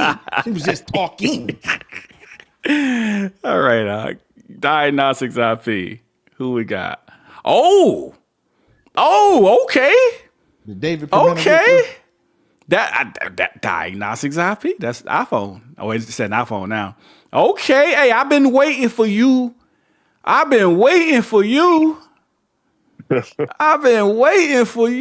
going on, my brother? What's going on? How y'all doing? What's going on? What's going on? Cuz, what's happening? What's going on, man? Love you, man. Love Your you. worst nightmare over here, man. Mr. David, how you doing? Your worst nightmare over here. I ain't gonna call you what I want to call you. You know, I ain't gonna say the word right now. Please don't. This is a family-friendly show. Exactly. Exactly. How y'all doing, man? Y'all doing a great job. Man, we appreciate it. Man. Tell us what you got on the Bronny situation. Let me ask you this before you go in. Now, I noticed me and you were going back and forth on Facebook earlier. You were talking about hating, and then I put that screenshot of what I said. You kind of disappeared on me, right? I had on chopped your legs off. I got it. So by us simply saying and just giving our understanding of what we are seeing, why do y'all consider that to be hate? By we're literally analyzing and looking at what we're seeing. We're seeing 0 for 15. Nobody here say he's trash. At least we didn't. A lot of people do, but we ain't say he was trash. But even now you're seeing professional players, Jaylen Brown, for example. This guy's not a pro. They don't believe either. So why are we haters? I'm gonna say this, bro. I'm gonna say this. The reason we say y'all haters is because there's nothing but negativity about the man. From you guys, period. But we've never had a show about Bronny. We've never talked about Bronny before. We never had a show. No, I think I told you earlier in the chats that the reason I say it looked like hate because it looked like everybody wishing for the shorty to fail, and that's when it looked like hate. All the LeBron haters, it looks like they're hoping that his son failed. And so let me. Man, nobody wants Bronny to fail. Come on. Listen, you just said this man gonna be on suicide watch. That's crazy.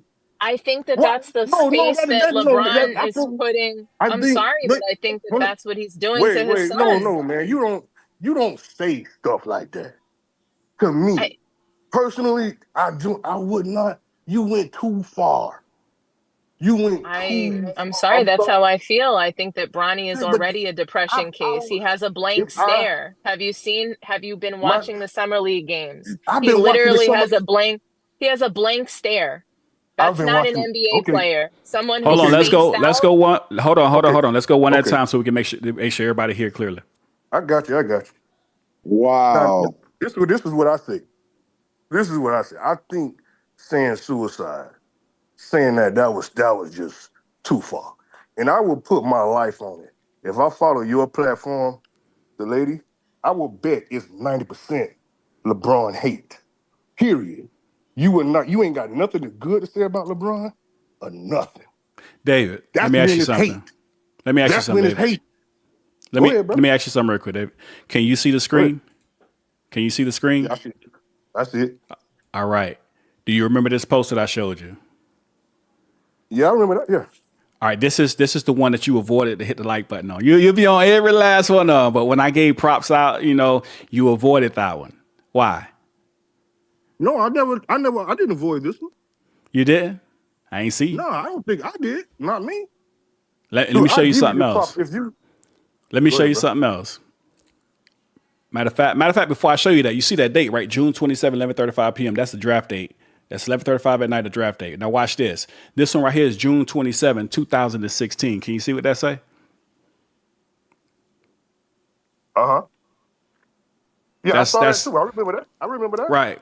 So wait, hold on. I'm going somewhere. Because there's another brother on here who y'all always tag team with. Let me show you what he said about. He's an avid LeBron James fan, right? He always say we haters and we just want to see him fail and we like to laugh and yada yada. His name is Gary Murray. He's on here right now. What he said right there? Yeah.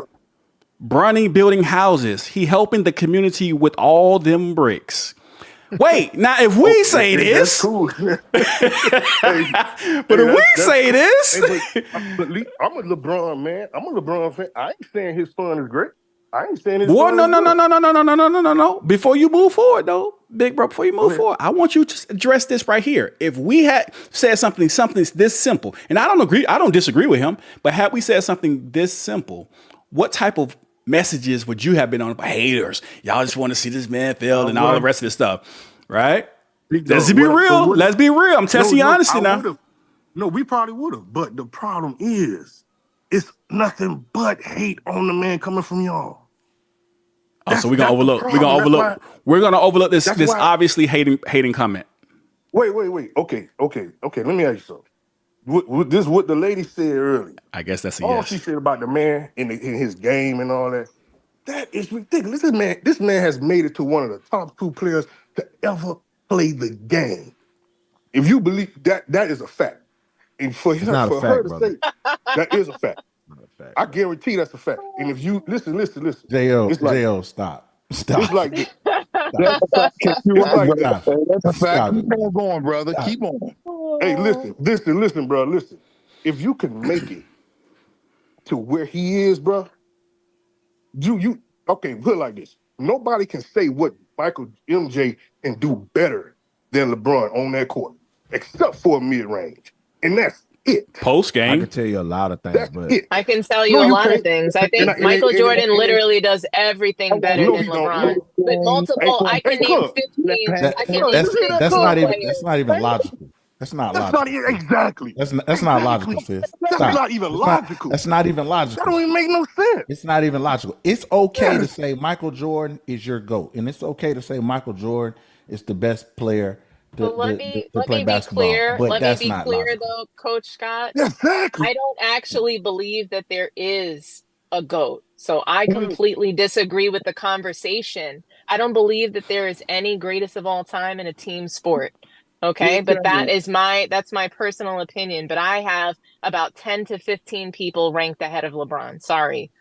Bum rushing the lane. Okay, I'm sorry. Bum rushing the lane is not basketball. Okay, it never was. You are a coach. You are a coach. So high school players, they will drive the ball down because they are the biggest and strongest, and they're just going to blow by everybody. I get it. That's just not basketball, though. Okay, so is Shaquille O'Neal great? I think that he is a really great player. Yeah. Is he a top 3 center? Top 3? I would say top 3. But so LeBron can't bum rush, but Shaquille O'Neal can't. Is that what you saying? I don't think. Look, Shaquille O'Neal played in an offense. Shaquille O'Neal wasn't bringing the ball down and pretending to be a fair point. Shaquille O'Neal. Somebody got to help her out. Somebody got to help her out. No, she's doing a great job. Hold on. Everybody mute your mic. Everybody mute your mic. Mute your mic. Everybody mute your mic. Listen. Can I say this? Hold on, David. Hold on. I'm gonna get. Hold on.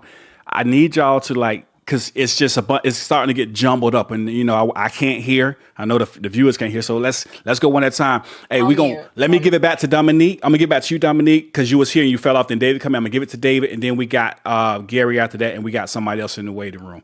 So go ahead, Dominique, and then we'll get. I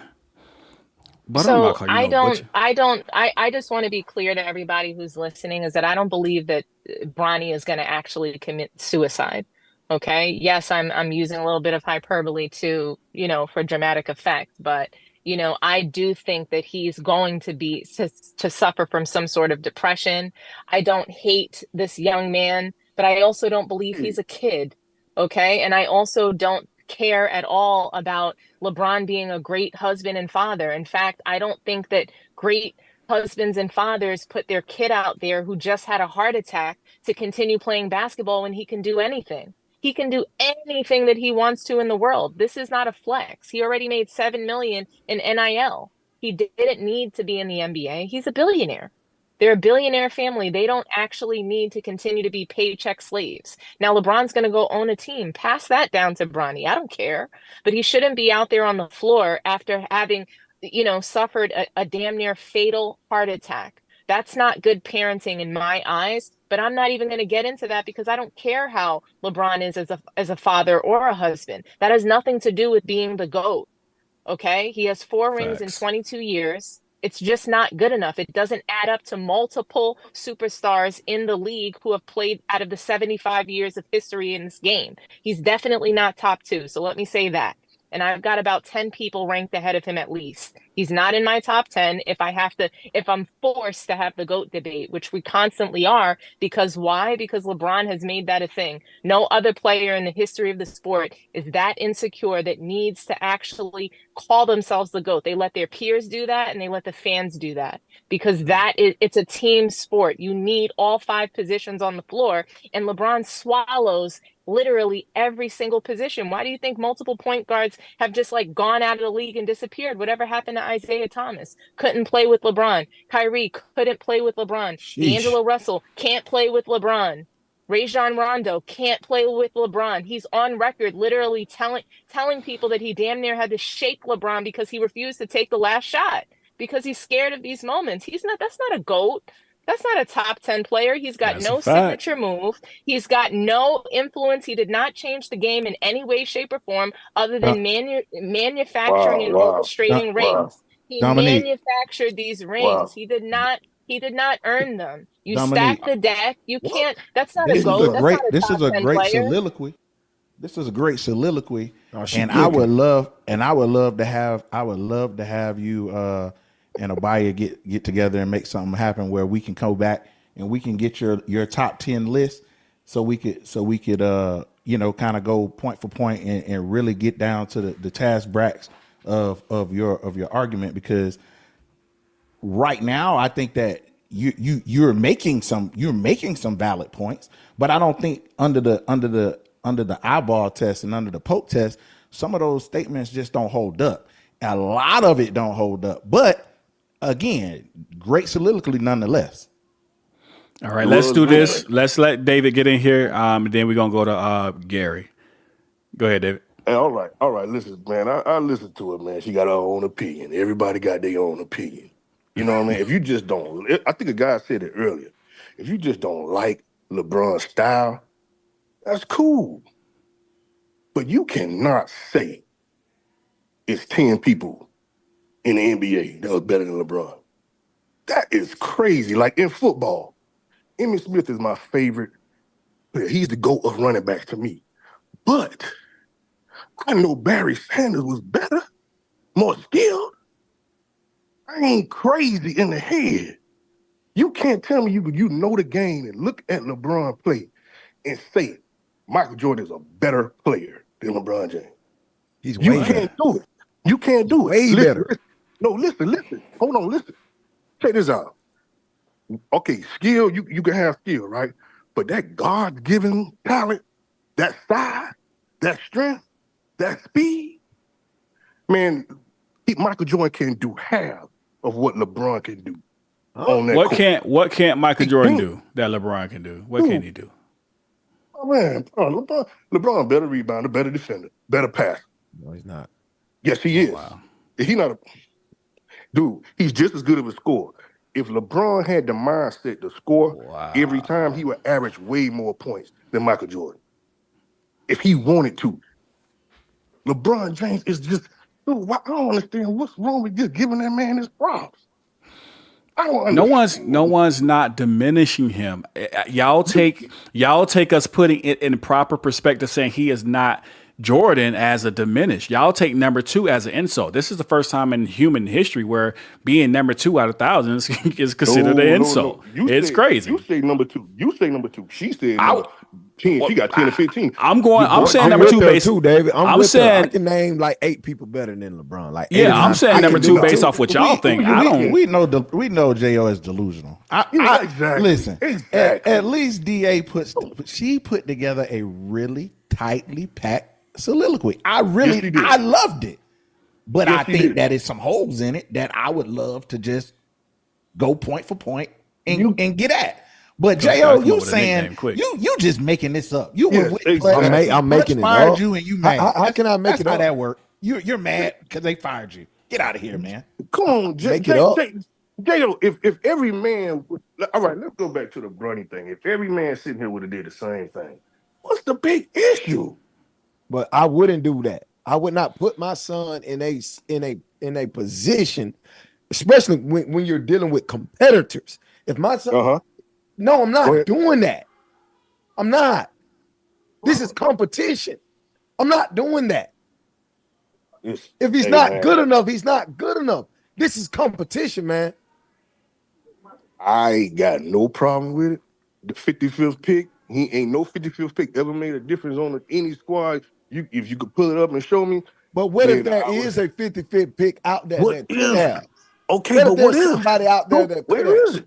Where is it? Where has it been in all the years of the NBA? Of course, you're not going to see that. Of course, you're not going to see it in the media like that. Of course, it's not going to be for you to see like that.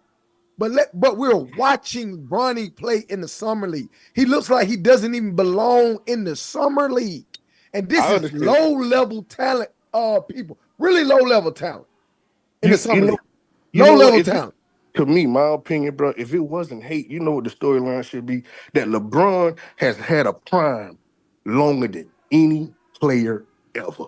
And this man played long enough, good enough to play with his son. That should be it right there. That makes him the GOAT?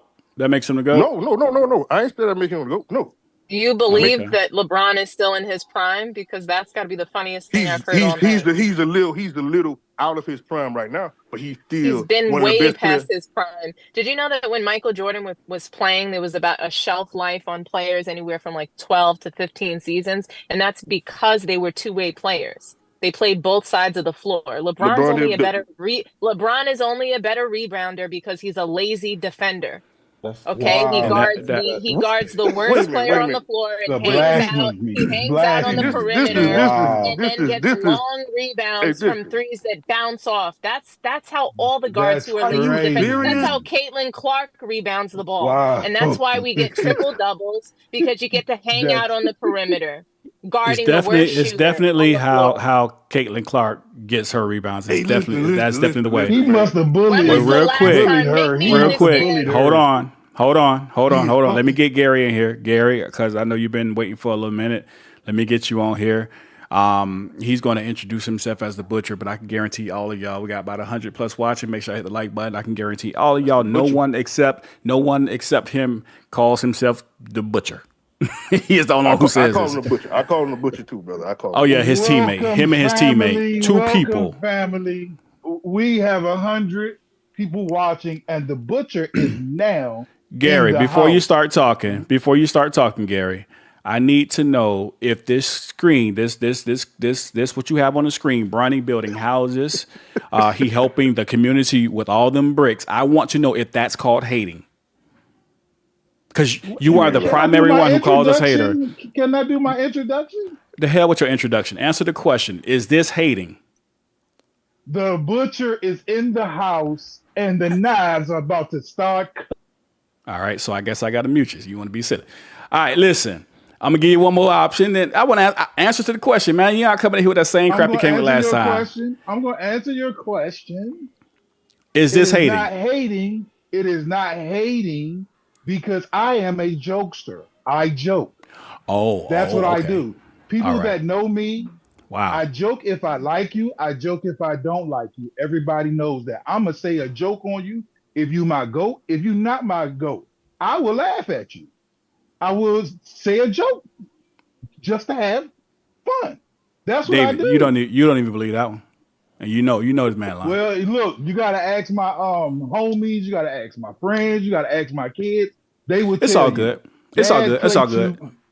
It's all good. Let's get to your point. Play too much. It's all good. What you got to say about Bronny? What's going on with Bronny? This is a topic. Like, Jaylen Brown came out and said that. Jaylen Brown came out and said, man, God damn, you about to make this a family-friendly show. Jaylen Brown came out and said that he is not a pro. We are hearing people slowly starting to speak up more and more. Are they hating, or is there some validity to what people are seeing and feeling concerning Bronny? And it's not that we want to see Bronny fail, but just looking at basketball, are we wrong for thinking like he is not that good and Bron shouldn't have pushed him into the league this fast? Okay. There's a lot of things we have right. There's a lot of things we have wrong.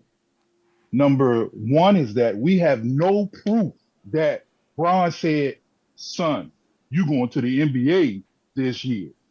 We have no proof on that. Bronny could have said, well, look, I want to go to the NBA, Dad. Dad probably was like, nah, son, you're not ready yet. And he probably cried, and he a spoiled brat. We do not know if it was his choice, if it was dad's choice, if it was mom's choice, we can't just say Bron forced him in the league unless we have some legit proof that has said Bron made Bronny go to the league. We don't know what happened in their household. So that narrative, we gotta cut that. We gotta cut that. We just can't say Bron made him go to the league. Maybe we could say Bron let him go, and he shouldn't. You're absolutely let him right. Go so early. Let me give you flowers. That what you just said, you're 1,000% right on. I definitely want to yield, concede, and give you that point. But let me ask you this: is it far-fetched for anybody to believe, based on the tweets, based on the statements, based on everything he said, that LeBron is the reason why he's coming to the league? Is it far-fetched for us to believe that? I agree with you that it's not hardcore proof, but is it far-fetched? It is far-fetched because J.O. Scott, y'all got not looking at it. We still not looking at it as that's that man's son.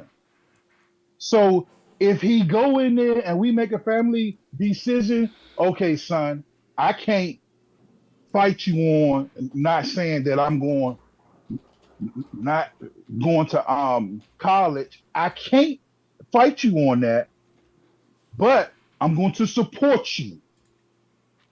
Boxers, trainers do it all the time, and they know the boxer probably trash, but they're gonna keep saying he could win, and he get knocked out in the second round.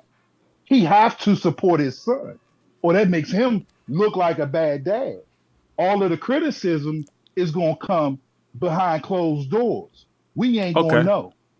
What you got about his play? How is he looking as a player? What are he looking like to you?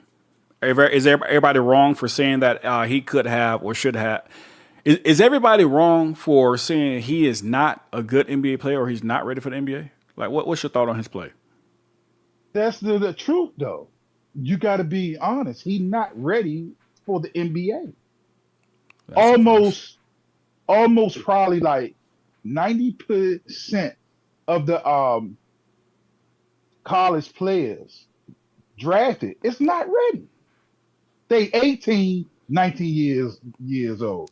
Back in the day, you had to play 2 years just to go in the league. Nowadays, we're gonna say someone 19 ready to go in the NBA. We just gonna go ahead and be like, oh yeah, you're ready to go in the NBA. A lot of them guys have failed. Even Kobe, if you look at it, Kobe Bryant came in the league and had to sit on the bench his first 2 years. That's true, but Kobe had a lot. One in a few. So whenever folks say he's not ready, that's just the truth, though. We just got to be honest. He's not ready for the NBA. We have to hope that he's ready for the G League. That's now. Let me ask you this. And I'm walking with you. I'm walking with you. Now, why are you saying, John say this guy's smoking something good? let me walk with you now. So since you're saying he's not ready, and we got to hope, if I got your words right, we got to hope that he's ready for the G League.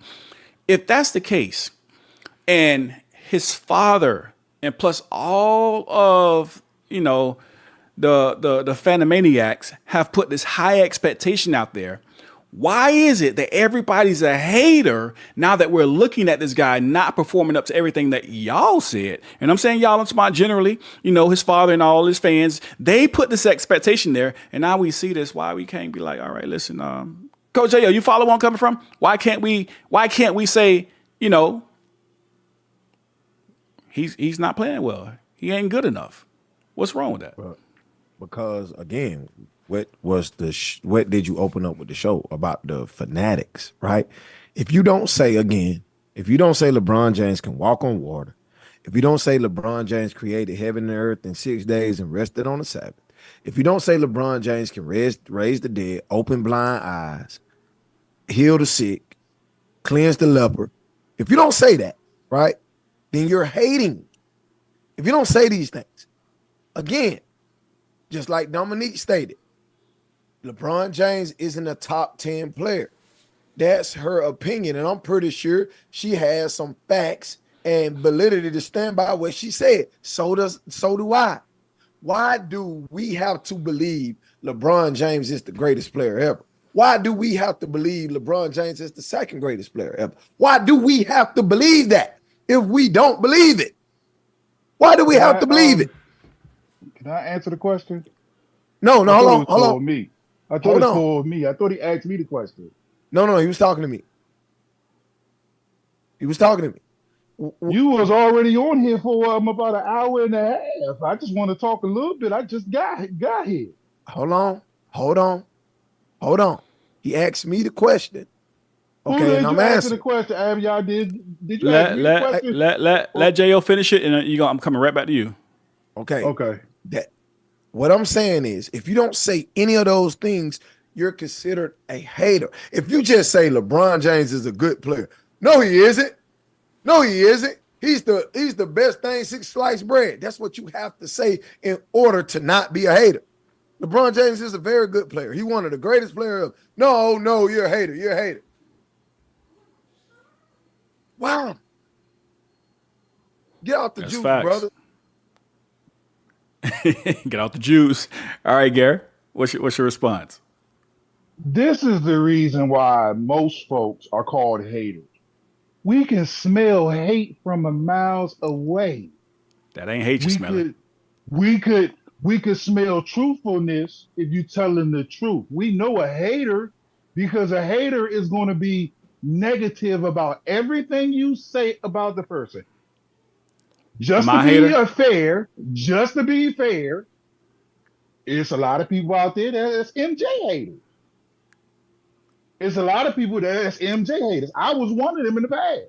I was an MJ hater. I was the biggest MJ hater in the world. But you know what? I can admit to it. I can admit to it now that I am a Dallas Cowboy, Lakers, Boston, Duke, North Carolina hater. I can admit to it. The issue is that most of the people that hate Bron just can't come out and say, hey, look, I don't like the brother. That's why I'm not giving him credit. I don't like the brother. But Gary, let me ask you a quick question. Am I a hater of LeBron? Yeah, you are. Wait a minute. Go ahead, Gary. Get him, Gary. Hey, listen. I asked you that. I asked you that for a reason. I asked you for a reason.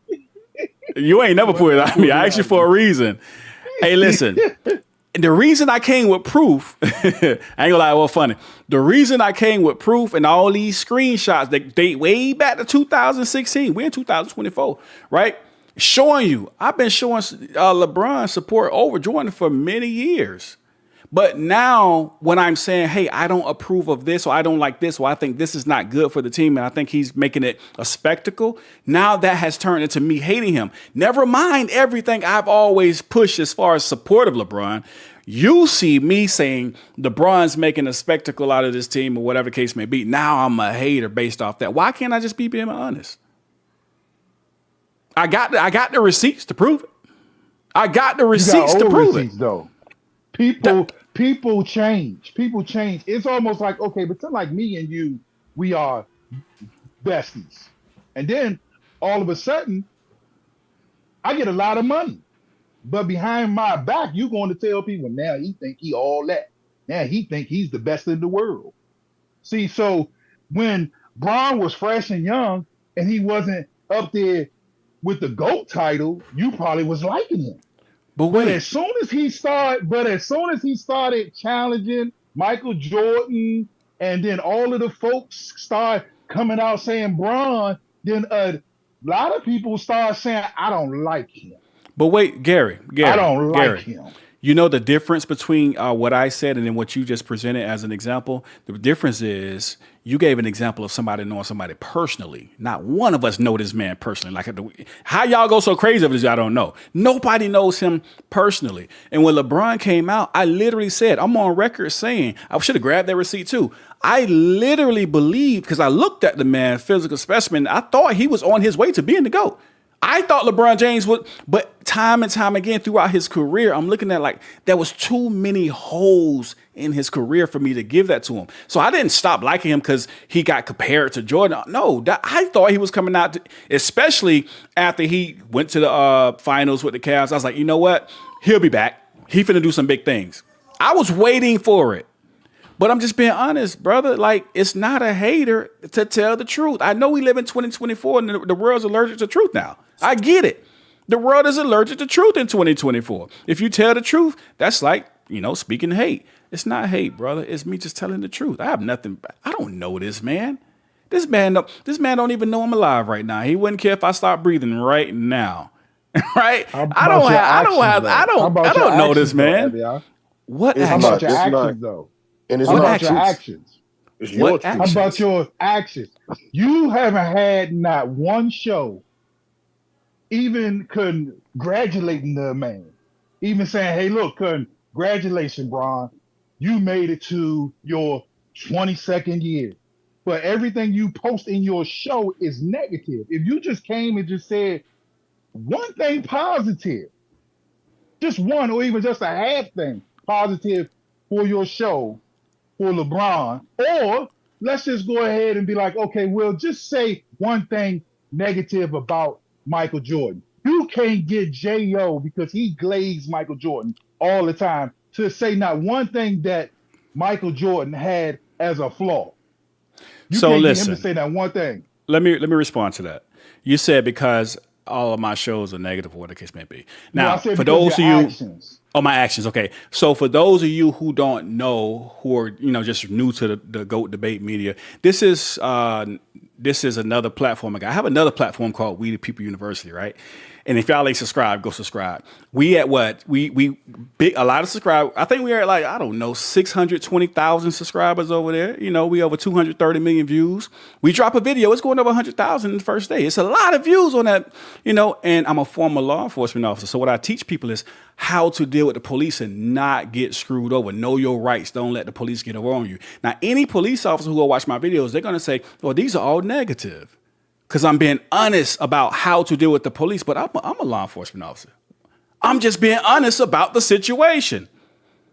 Now, I got 626,000 plus witnesses over there. Now, if you're saying just because I'm telling the truth and it comes off as negative, but is it true? I'm just speaking truth. If I don't like him, if I don't like law enforcement because I'm talking about what the facts, then I don't like myself. I'm just giving you an example. But the point is this: if we look at what LeBron James has started doing with the sport of basketball, he is, in my opinion, and this is facts, to me, he's starting to destroy the game of basketball. But Gary, let me come back to you. Let me get the coaches in here, and I want to bounce back. I want to make one more cycle. We got G in here. This is gonna be the last one we take. I want to let Dominique get another word in. Gary, and who else we got in here? David. We want to let all y'all get back in. DC Slim, but I want to get the coaches a chance to talk to. I feel like I have been doing the most talking. My bad, y'all. My apologies. But coaches, man, what y'all got to say on this? I'm gonna let Coach Scott go. Go ahead, Coach. I think that this conversation again. I don't think it'll ever die. I think whoever's personal favorite player, who's their personal great. I think those are things that'll always be argued. That's just how sports has gotten. But I think that with every person that argues their player's side, I think that we have to be open to subjective criticism. I think we have to be also open to really internalizing and listen to what the other person is arguing for and what they're arguing against. And I think that you have to be subjective enough to know that in this debate or in this argument or in a conversation that you're having about the greats, you only can pick one side at a time. You can't argue both sides of the fence. And I think that both sides do it. But in this manner and in this count as it pertains to Bronny James, yes, Bronny James has way more basketball ahead of him. Right now, it looks as if he's just not ready. It looks like he's, not fully baked. And I hope that he can figure it out and put his game together. I don't think that it's a lack of confidence. I don't think that it's a lack of all of these other things that individuals can comment on. Again, this is the NBA. This is a professional level. This is a different step. And getting your feet up under you, for some players it takes a little bit longer. I'm not saying that Bronny's going to be LeBron. I'm not saying that. I'm not saying that he's going to be any other great player. I'm just saying that we're not seeing the best version of Bronny because he hadn't got there yet. And I think that we just need to give him a little bit more time to bake and see what happens there. Right now, no, he's not it. But Coach, go ahead. Let me ask you this, right? Will he be a NBA player? I think he definitely will become an NBA player. Absolutely. Yes. Like when I say an NBA player, I'm talking about somebody who plays at least 20 to 30 minutes a night. I think by year 3 or 4. He took a deep breath. He was like, he took a deep breath. Like, wait, that's too much right now. Listen. I've had a chance to be blessed enough to be able to play professional football, and I've had a chance to see the difference and what it looks like, what it feels like, and ultimately. It's not the same. It's the same game you grew up loving and playing, but the skill set and the earnestness on every single attention to detail, it's different. And that's the part of the game you have to catch up with, you have to mature in, you have to materialize mentally to say, this is what it takes to be an actual professional athlete. And I think he's not there yet. And in that process, I hopefully, on his third year, I think he'll grow to that. But right now, no, he's got a lot of growing to do. But at least, Coach Scott, you were the best player on your high school team. Like, you were one of the best players, like, in your state. I got you, Coach. But what I'm saying is, everybody don't get it. Everybody don't get it that way. Bronny, do you deserve it though? That's the question. Do you does your talent level deserve for you to be drafted? That's the question. Based on his talent, did he deserve to be drafted? Based on his talent, based off of what we're seeing right now, no. Okay. Oh no. Lord, hey, listen. What's my hand clap applause? I ain't got no hand clap. Oh, all right. Listen. I give you one. I ain't got to set up. I did not expect you to be honest like that, Coach Scott. He told the truth. Hey, right. First of all, this is blasphemous. Don't be putting mud on my name like. Hey, I'm just saying when it comes to Coach, when it comes to LeBron, painting these backwards narratives about me. Don't be putting mud on my name. Hey, listen. When you said you played pro football, I'm not sure Skywalker 1804, when you put them caps in the comment, hey, Coach Scott was a shifty brother. I would tell the story when we played ball, but I think he get tired of me telling it. Coach Scott had some wheels where he probably got some wheels. I ain't seen him run in a while, but All I'm gonna say is for those who would like to set up something, I can set up a 1-on-1 and we can get it filmed and then we can play it on the YouTube and we can see. Hey, listen, I wouldn't suggest it. I wouldn't do it. I don't duck smoke now. I don't duck smoke. I'm warning everybody who take me. I'm warning everybody who don't take that off. And he played pro ball. He's good. Listen. You won't touch him. I give it to you. He's all over the field. Shifty. Hey, listen, Coach Dale, what you got? Then we're gonna go back to we're gonna get G. We haven't got G yet, and then we're gonna start the cycle again one more time, and then we're gonna get up out of here. Hey, my final thoughts on this is again, I don't feel sorry for Bronny. Like I say, all men have to go through adversity, right? And I am room for him to overcome this adversity, right? And I do hope he could get into the NBA and do some good things. I do. All right, Coach J.O., I'm not even very critical of young players like that or call them names or whatever. But I do have to evaluate what I see and just be honest. And at this point, LeBron is not an NBA player. He doesn't have an NBA skill set enough or high enough to be able to produce or play high minutes in the NBA. He just doesn't, right? He does understand how to play basketball. He does. You can tell he be in the right places on offense. He can, but hey, it is what it is, right? But his skill set or his talent level is not NBA level. It's not. It's not. I don't know if it ever will be. Hopefully he does, but I just don't see it right now. I don't see it.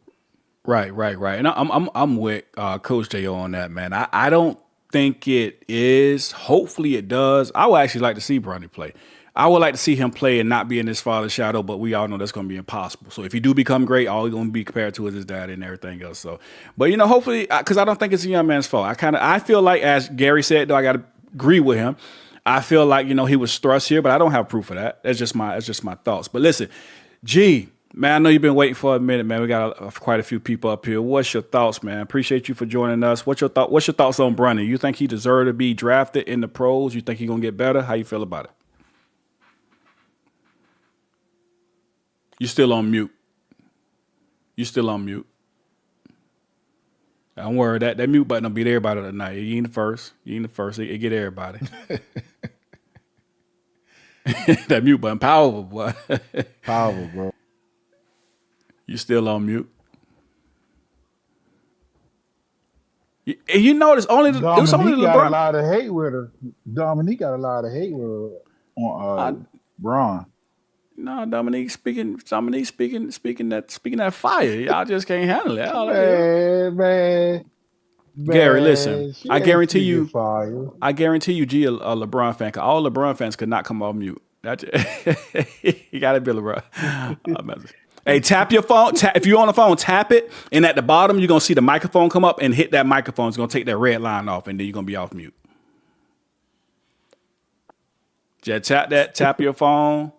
And then you're going to see the mic at the bottom. And then you hit that mic. And then there you go. You off. Okay, can you hear me now? Yeah, there you go. I'm sorry about that. No, I'm all good. a Brown fan. I was born in 71. I done watched a lot of basketball to when J.R. Reed left North Carolina early to go to NBA. Mm-hmm. Well, let me ask you a question. When did LeBron James own the NBA? That is an excellent question because there is no era. Yeah, because no. When I'm talking about owning, I mean, when did LeBron James own the NBA where he pays everybody? Literally own the NBA. LeBron James, when you try to talk, literally own it, because this nepotism is, if I own a company, and whatever I do, and I decide to put one of my kids in charge, that's nepotism. People need to stop saying LeBron is a nepotism. No, it's not that. I've never seen a group of men act like teenagers, and you can't have a logical conversation without becoming emotional. Now, everybody knows that if LeBron James was a 9-to-9 worker at UPS and his son made the college, everybody knows he would not be in NBA, period. Everybody knows that. So why are we even having this conversation about Bronny? The only reason is because his dad disrespected so many guys in the NBA when he made that statement last year. Yep. If it would have been Bronny's mother, people would have been like, we know that's a mother. Okay. But for LeBron to say that, that's crazy. Like, that is I just don't understand how other NBA players, past or present, are not standing up saying, like, that's crazy for him to say that. But for whatever reason, people get emotional. He's a kid. He's not a kid. He's 19 years old. I joined the military when I was 18. So he's not a child, right? And for people just to skim over the fact that and people say, well, I have 3 boys. And people would say, well, that was you did the same thing too. No. Any father that loves their child would not set their child up for failure to be put out here to look like a clown. They wouldn't do it. Because the NBA is skill. damn LeBron, whatever he is, he is. We're talking about skill set. When that boy is on the court, he has to show and prove for himself. Out chopping there up. that if you be logical about it, should be playing before LeBron. LeBron's son should not be there. He shouldn't. But when you say that, you're a hater. I'm a hater. Now, if that was your son that entered the draft and didn't get chosen, and LeBron did, it'd be a whole different story. Your son didn't get chosen because LeBron took his spot. It'll be a big uproar. You know what I'm saying? But since it's not your son, it's okay.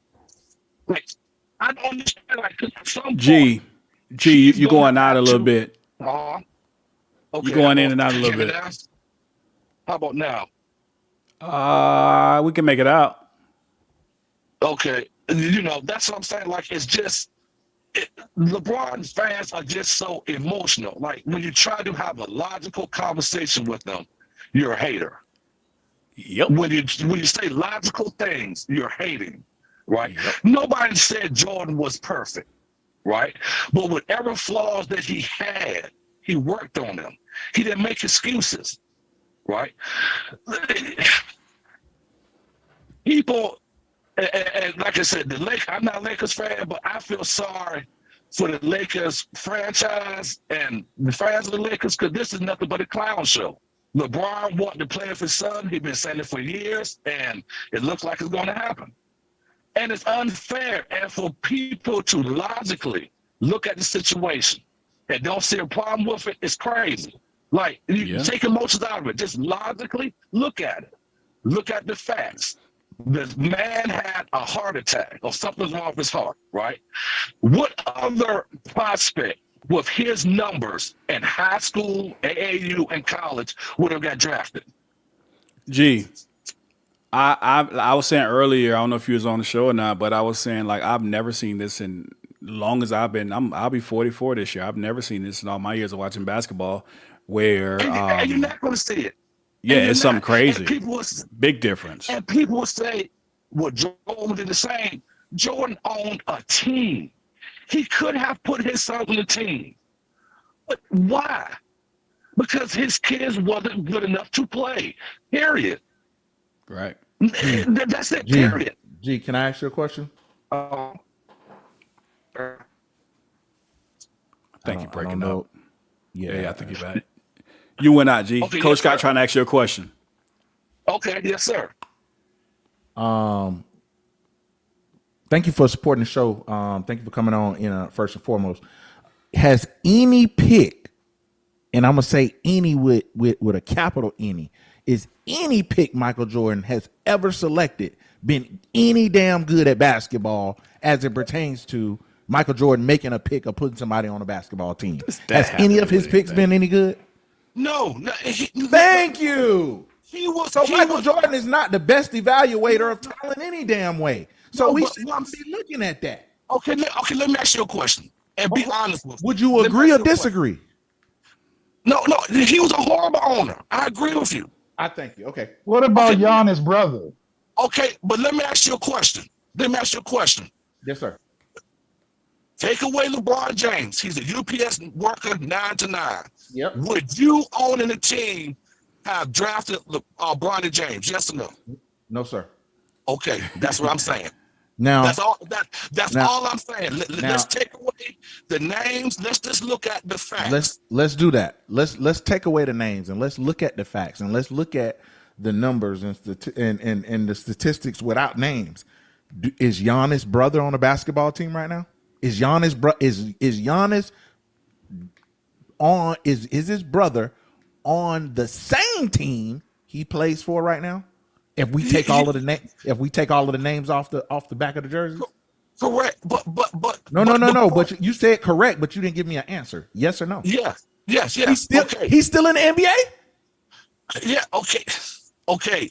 But this is what I'm saying. Hold on, G. You're saying what you're saying, but you didn't answer yes or no. Giannis's brother is still on Milwaukee's team? Yes. Yes. Okay.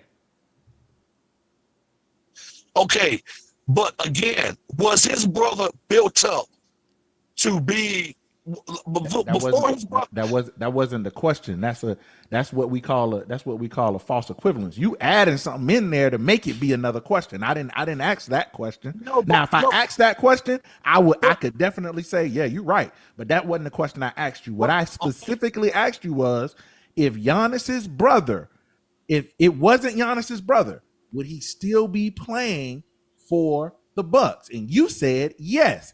I think that in you saying yes, that lets me know you don't know basketball. If you're saying that Giannis's brother would still be playing in the NBA if it wasn't Giannis's brother, that's what I'm saying. Let me ask you a question. You can ask me whatever you like. Okay, who's a better player? Giannis or Bronny Jr.? Neither one of them. Okay. Neither one. That's a honest what you'll get out of me. Neither one of them. But if you ask me who has the most upside at this point, I'll say Bronny James has the most upside based on the fact that he can't do anything but get better. Giannis's brother is just a body. No. But see, you're wrong with that. You're saying he can't do anything but get better. That's like Ben Simmons. Everybody said his jump shot can't get any worse. He got to get better with his jump shot. Did that happen? Yes or no? No, not. I wouldn't call Ben Simmons a good jump shooter. But see, that's another thing too. Everybody is saying that he's going to get better. He has to get better. That's what you're wishing. Hold on one second. I said he has upside. I know better. I don't see the upside. Coach Scott know better. First of all, I'm not. When we're talking about athletes and when we're talking about the actual sport, I have enough respect, and I feel I have enough respect for players that I've played with and that I can watch play. I have enough respect for the game to not disrespect those who have come before us, to say this player versus this player should be able to could do this and do. I tend not to do that, but what I do look at is a player's full spectrum of what they have to offer, and in that, Bronny has the ability to get better. His game has the ability to get better. His shot will get better. It will. He's gonna settle in and get better. So G, before you respond, before you respond, I'm gonna give you 60 seconds more. Then after this 60 seconds, we're gonna go back in the cycle, start with Dominique, and I'm gonna give everybody a good 3 minutes so we can get through. And after we make the last rounds, we are gonna get up out of here for tonight. Hey, listen, make sure y'all start catching us every Tuesday night at 7:30. We will be going live. So if you haven't subscribed, make sure you subscribe. We will be here every Tuesday night. So go ahead, G, you got 60 seconds. Go ahead and respond to Coach Scott, and then we're gonna go back to Dominique, and we'll end out with the coaches having the last words. You got it. Okay, and Coach Scott, I appreciate this conversation with you. Absolutely, brother. Absolutely. But see, what you're saying is he has to get better. His shot has to get better. No, it doesn't. That's my whole point. Okay. We're hoping that let me tell you something. I don't hate Bronny. I feel sorry for the situation that he was put in. But unfortunately, I believe, my opinion, his dad started all of this. You follow what I'm saying? And he has to bear the cross for what his father has started. You follow what I'm saying? So it's just, like I said, logically speaking, like I said, the Lakers could have just let the draft go through and sign him. But no, LeBron wanted him on the team guaranteed. You follow what I'm saying? And to me, like I said, everybody says what's wrong with it, but if that was everybody saying that, and if that was their son or their nephew, it would be a totally different conversation, because they'll feel like they got slided because a billionaire star got his son on the team and took away a spot that my son could have had. That's facts. That's 60 right there. Hey, Coach Scott, before we get to Dominique, let me ask you this. Do you think that the Lakers could have done that differently? Do you think that LeBron is dealing with a lot of backlash and criticism based off how LeBron presented the situation and went about it? Is LeBron, I just want to make sure I heard your question correctly. Is LeBron dealing with a lot of backlash, or is Bronny dealing with a lot of backlash? I meant to say Bronny. Is Bronny dealing with a lot of backlash based on how LeBron presented the situation and went about it? Oh, absolutely. I think and again, a lot of people are saying it's unfair, but when you take on when you put on the professional athlete tagging, like you're fair game. And Coach Jo, we talked about this in a previous show. You're fair game when you become a professional athlete. You're no longer like G was saying, man. There's people losing their life at 18 years old to defend this country across seas. So yeah, he's a grown man, and I think that growing up in the bubble he grew up in, I think this is more pressure than he's had, but at the same time, it's the same amount of pressure that he's had because he's always been looked at as LeBron James's son. And the expectation for him being LeBron James's son, people thought that this kid could do the things that his father could do. He could airwalk and pass on a dime and run the court like his dad. But he's not him. And he's getting unfair comparisons based on his father's game and legacy. I get what the point you're trying to make, but I wouldn't say he had the same amount of pressure because high school, you got people looking at you, LeBron James' son. Now everybody, the world can see you. That's a lot more pressure. You got criticism coming from the media on the regular. Well, I mean, not say that, that's wrong. They're not criticizing him, but you get what I'm saying. Now the independent media, we're being critical and pointing this stuff out, but it's a lot more eyes on the bigger stage. But with that being said, man, we've been on here almost over 2 hours. Let's make this last round through. We got 1, 2, 3, 4, 5, 6 people. I want to give everybody a quick 3 minutes, man. Y'all lay that foundation. I want to start with Dominique. And Dominique, man, you got to give us a collaboration. Tell Man Down Sports you're not coming back. You're moving in with Goat Debate Media. Go ahead. You got it. Whenever you guys call, I'll be there. Awesome. You guys just gave me so much material, honestly. Everyone else. I guess I'm going to start with the impact that a 55th pick could have. And again, it's not about him coming in and being a part of a contender, right? It's not about him adding to contention. That's not what anybody's expecting of the 55th pick.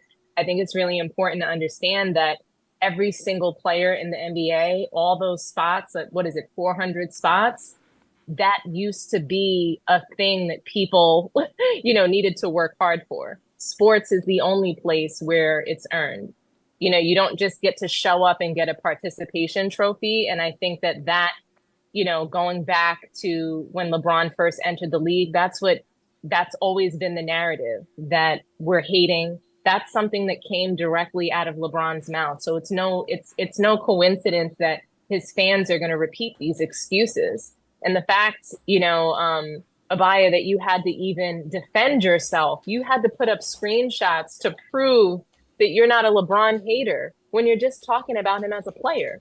And you're talking about the decisions you're talking about business decisions. That's all we're doing. We're talking shop. We're talking about the business of basketball, and we're talking about LeBron as a player. So I completely have no respect for the narratives that people are haters. Like, we're calling people a name because they're just saying that LeBron is not the GOAT, or they're saying that he's not top 10. So what? Why does that hurt people so much inside that they need to call people names, say that they're miserable in their lives? I'm very happy. I just don't think, and maybe I come from a different time. Growing up, you were either a fan of your hometown team or whoever your dad liked. That was how I was raised. And you don't change your team, and you're not a fan of a person or a player, because guess what? Guys retire and they also maybe get traded. And so that was sports culture. That was the culture of basketball. And now it's shifted to everybody needs recognition. There is no more, we don't have the ability to critique someone's game because we're going to be called a hater. That's ridiculous. And it's all just narratives created by LeBron and the media of LeBron. These are narratives that are pushed out into people's brains, and now we're stuck having to hear people repeat this, and it's nonsense. Back in the day, we were allowed to hate players. In my household, we hated Michael Jordan. Hated. We were Knicks fans. He used to come through the East and beat us every year, prevented multiple people, Patrick Ewing, Charles Barkley, Karl Malone, all from winning championships.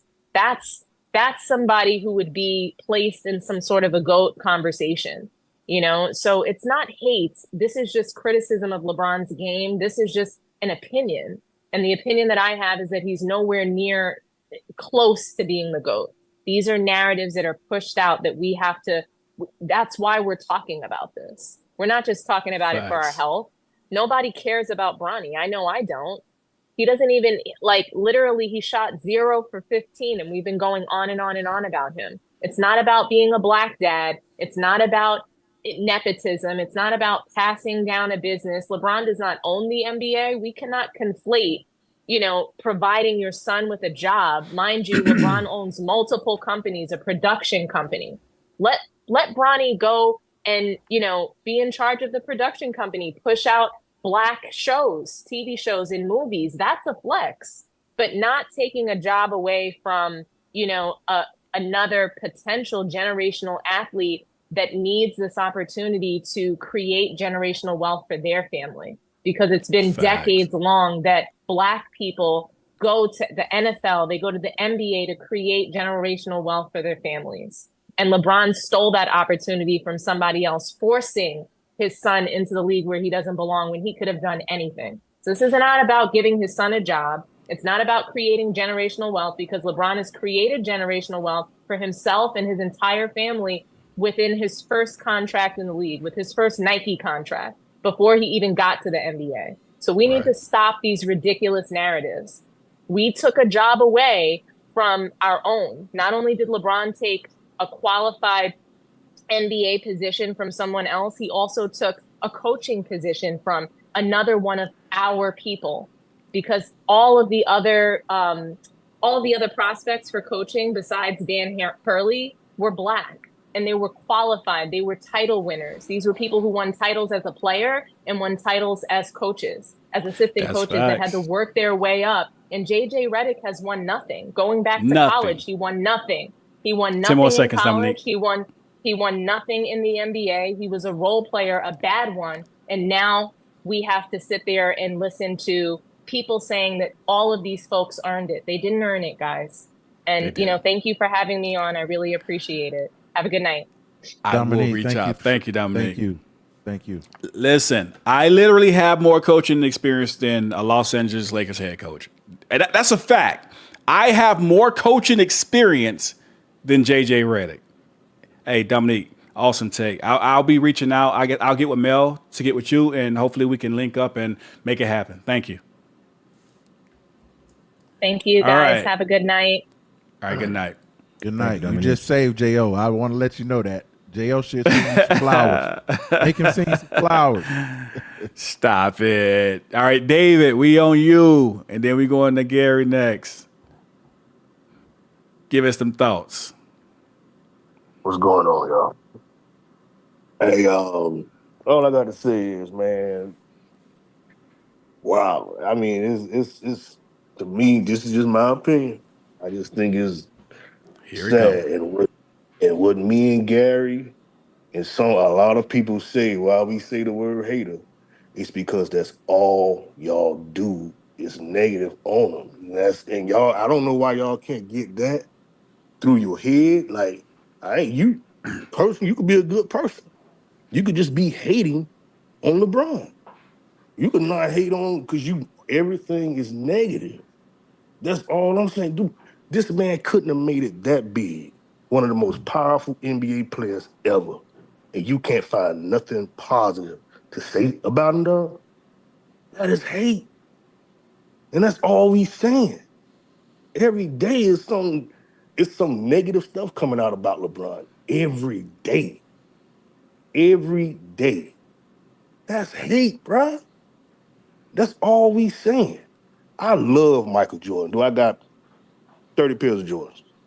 I love Michael Jordan.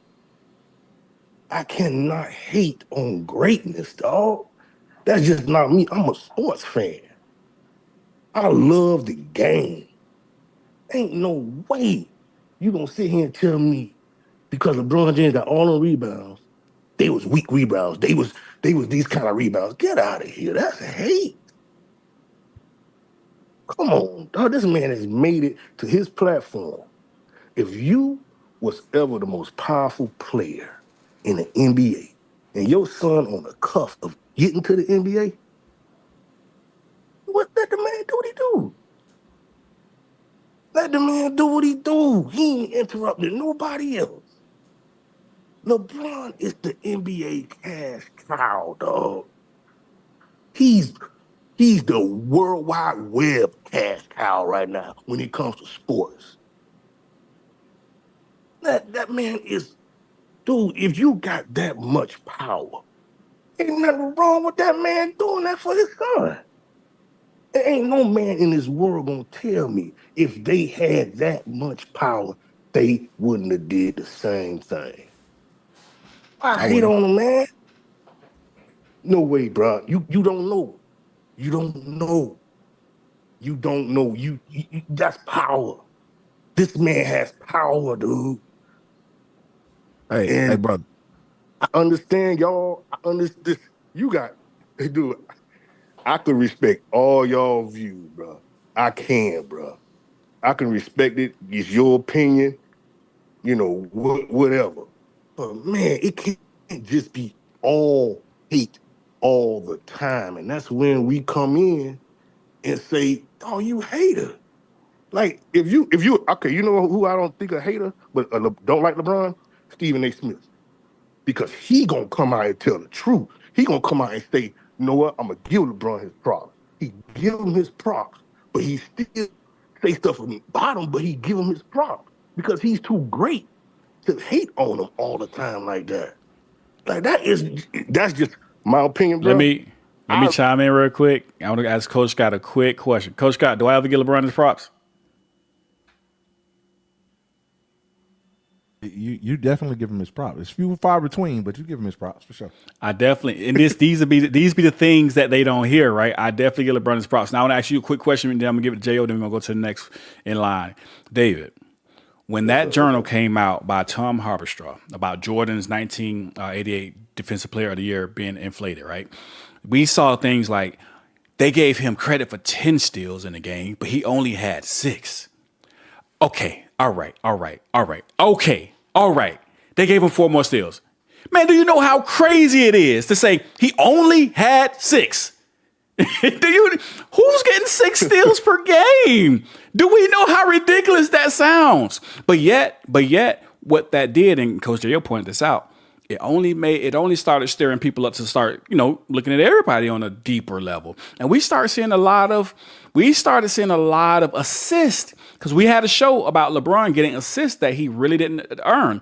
Giving the ball to a player at the 3-point line, the player takes the ball, dribble, goes around the player, then lays up, assist credited to LeBron. And we know that's not an assist. Even the rules of the NBA says that's not an assist. But yet, since we point these things out and we say, hey, yes, I literally said, I can rock with that. This has been going on forever and it's not going to stop. It's still going on today, right? I literally said that. And it was you and Gary are the ones who were saying, you're hating. But everything I said was a fact. It was you and Gary said a hater. So you said, I don't understand why y'all can't just, I guess, congratulate. But the thing is this. If you went to the game and you saw a man who they gave 10 steals to, but you watched that man play and found out he only had 6. Let's be real. What are we talking about? What are we talking about? We talk about the same type of thing. LeBron had 17 assists when he only really had 12.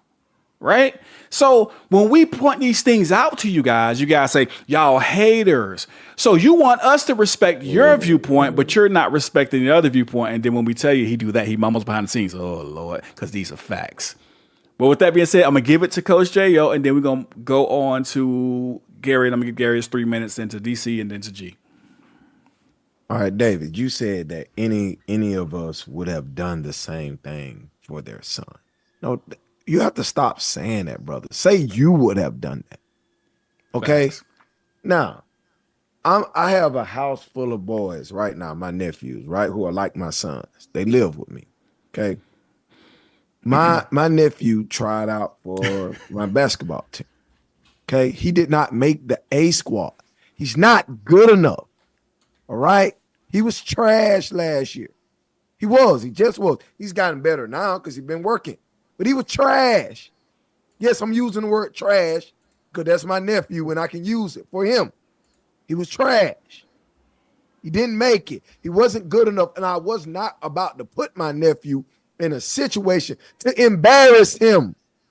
I was not going to do it because I love and care about him. And I want to see him succeed. I want to put him in situations that he can succeed.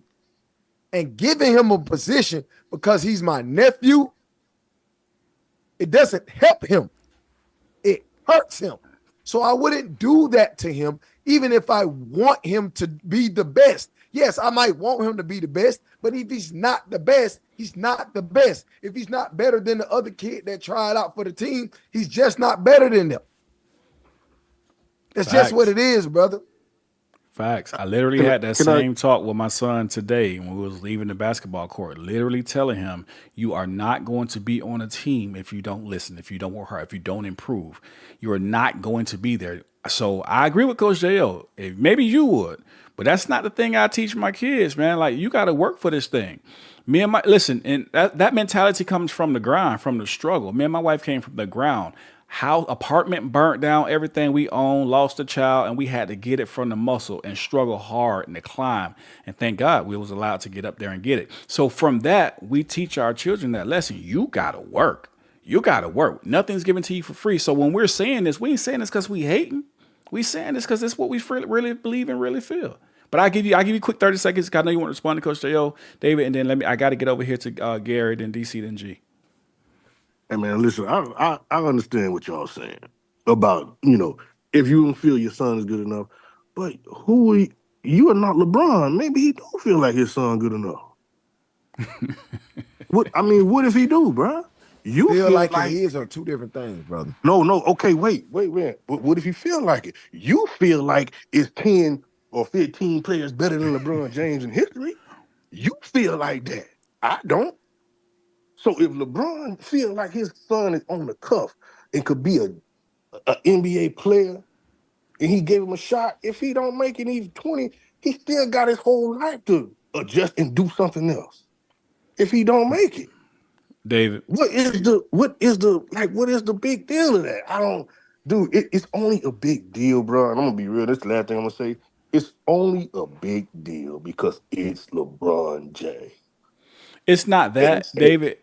If he really believed that, I'd be good with that. If he really believed that, the fact is, we don't believe. We don't have facts on this. Let me rephrase that.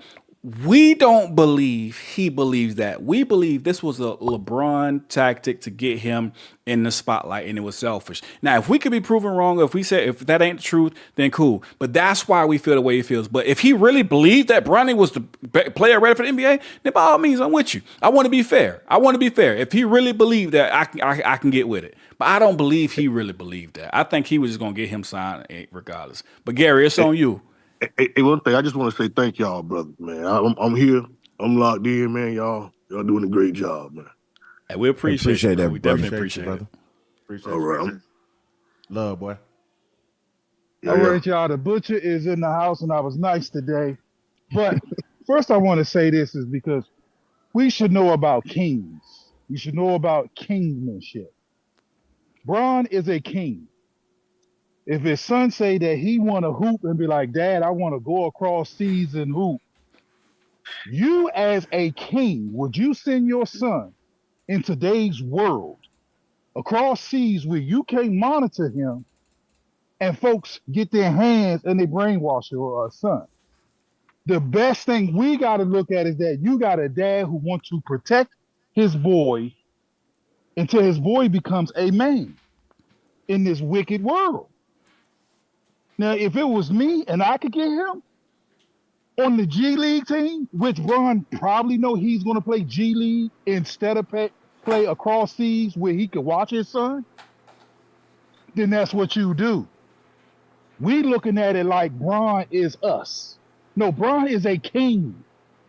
So we not kings? Dang. No, I'm talking about as far as money. His children are the prey. I'm a king as far as money too. I mean, like, why we can't be kings? How you know what we got? But because of the money and the clout that Bron has, his children is the prey. They will attack his children. That's what we don't understand because of the money. Just like Floyd. Look at Floyd kids. Floyd let his kids go, and look how they are now. And now they adults. They don't listen to their dad. They in the world wild. But see, we don't understand. That's why these dads that hoop keep their kids close because of the industry. But because of our hate for LeBron, we gonna say, oh, he shouldn't be in the league. But if Bron have that pull so he can protect his child, let him do it. Giannis have that pull where he can help out his brother. And then they can help out their family. Let them do it. Don't try to make a narrative. Don't try to make a narrative and try to put it on Bron because we don't know the household situation. So our hate is creating a narrative. Well, you don't know Giannis' household situation, but you still talking about it. Exactly. You still talking about it. We didn't say nothing about Giannis' brother. You are doing it now. Why are you even bringing him up? Because we didn't say nothing about his brother for Gary, years. Can I ask you a question, Gary? As soon as Bron do it, it's a big issue. Can I ask you a question, Gary? Wasn't it you who tagged me on Facebook with Giannis highlights, him throwing the ball over the rim, making fun of him, and constantly wasn't that you? Yeah, exactly. Exactly. I told you I'm a jokester. I told you I'm a jokester. Well, we joking too. He 0 for 15. But you keep saying, I'm gonna give it right back to you. I'm gonna give you extra time too. What you keep saying because you guys hate him. Like nobody's feeling hate. But you guys keep putting hate on people, and this is why people see things the way they see it, as if no one's allowed to see things differently from y'all. And if you see things differently from you guys, then it has to be hate. That's the foolery, Gary. It has to be hate because we have a difference of opinion. That's the problem. That's where the LeBron fans have taken the ability of people to critically think for themselves and say, hey, listen, if you don't think the same way I think, you're hating because it has to be this. It has to be left. It can't be right. And if you go right, you don't know basketball and you're hating. That's crazy. That's really crazy. But go ahead. I'm going to give you your time back. Okay, now watch this, though. Because we always talk about Bron. And I wish you could do this one day. You just do a show about MJ. Do a show about MJ. It could be positive. You could do one positive and one negative. But we're not going to say nothing about how MJ used his power. And it wasn't his son, but he chose Kwame Brown, who wasn't nowhere near the #1 pick overall.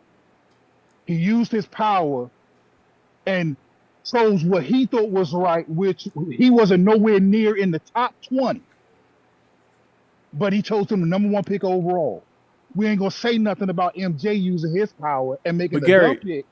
Gary, that's not true though. Don't take up for the man. Let me finish. You ain't got to take up for him. I'm not. No, you but gonna Kwame Brown, save MJ. No. MJ. If you're right, Gary, I give it to you. But Kwame Brown himself has said on several occasions that Jordan did not want him. The man himself has said this. I can get you the recordings if you need me to. It's live on YouTube. Well, not live, but it's on YouTube. But Kwame, hey, listen. I'm sure somebody watching right now. We still got about almost 100 people in here.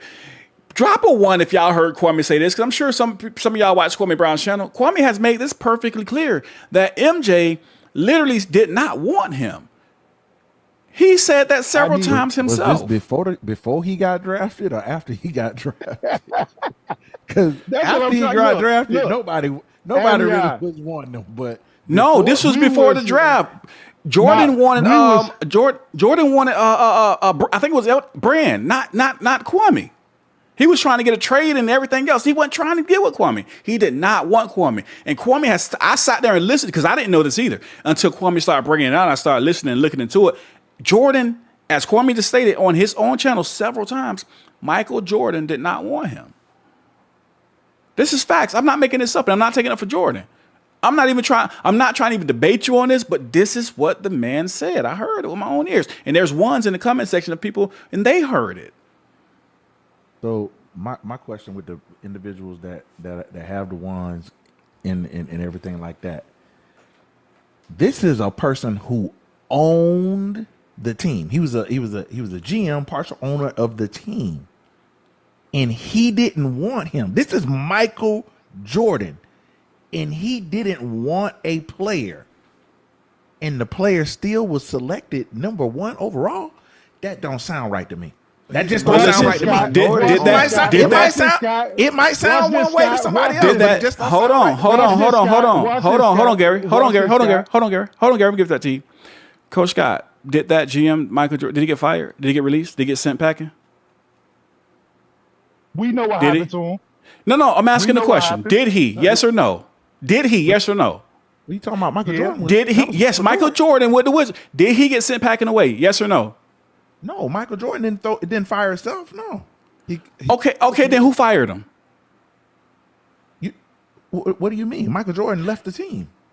Oh, he just walked away on his own? He came to Charlotte. Michael Jordan. Gary, you know better. You know better. Fired. And thank you. He got sent away, right? Now, with that being said, based off the point that Coach Scott just made, he tried to make the point to make us believe that he had so much power he could do what he want. But a man with all the power can't get fired because you're the man with all the power. That's just showing he did not have all the decision-making abilities. Okay, so when I'm telling that's you why I said that he was a partial owner. When I'm telling you, he said, and when Kwame said he did not want him, because what you were saying, Coach Scott, was you can't tell me that this man has a partial owner and he got the number 1 pick and he didn't want him. Something don't sound right. Here's the fact: he did not have all of the power. That's why when he said he didn't want Kwame, they still could have got Kwame whether he agreed with it or not. Kwame, listen to what I'm telling y'all. This is the problem when I'm saying when we have a conversation with LeBron fans. When we tell y'all these are facts, the man said it himself. Y'all still go against it. We're telling the man, go to his channel. He would tell you that Jordan didn't want him. This was known. But y'all still want to argue against it. But you got it, Gary. I'm gonna give you another 60 seconds back because I talked to your time. I'm gonna be quiet. I'm from Washington, D.C. I'm gonna tell you what took place and what had happened. The year Michael Jordan had his first draft, he took Kwame Brown.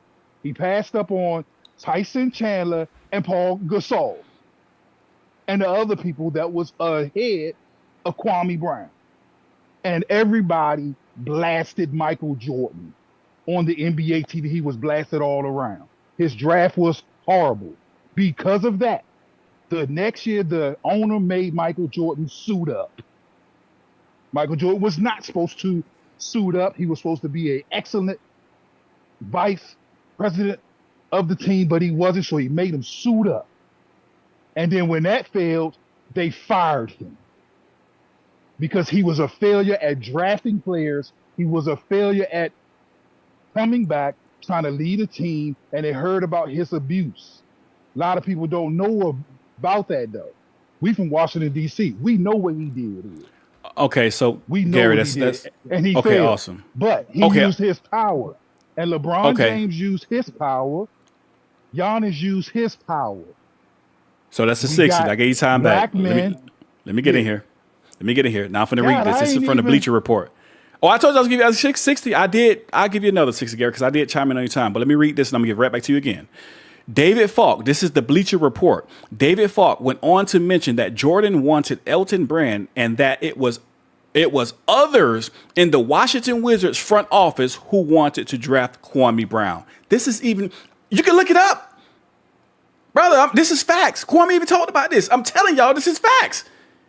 And it's like y'all still want to argue against it. This is why there's such a tear between Jordan and LeBron fans, because even when facts are presented, y'all will still argue it as if they don't freaking exist. I just read you the Bleacher Report article. Kwame Brown himself says it several times on his own page, several times, and y'all still want to debate it. And Gary, you came out talking just because you lived in D.C., we should listen to you and not Bleacher and not Kwame. That's called delusion, brother. Can I finish? You got it. I'm going to give you another 60 seconds, then we're going to get G.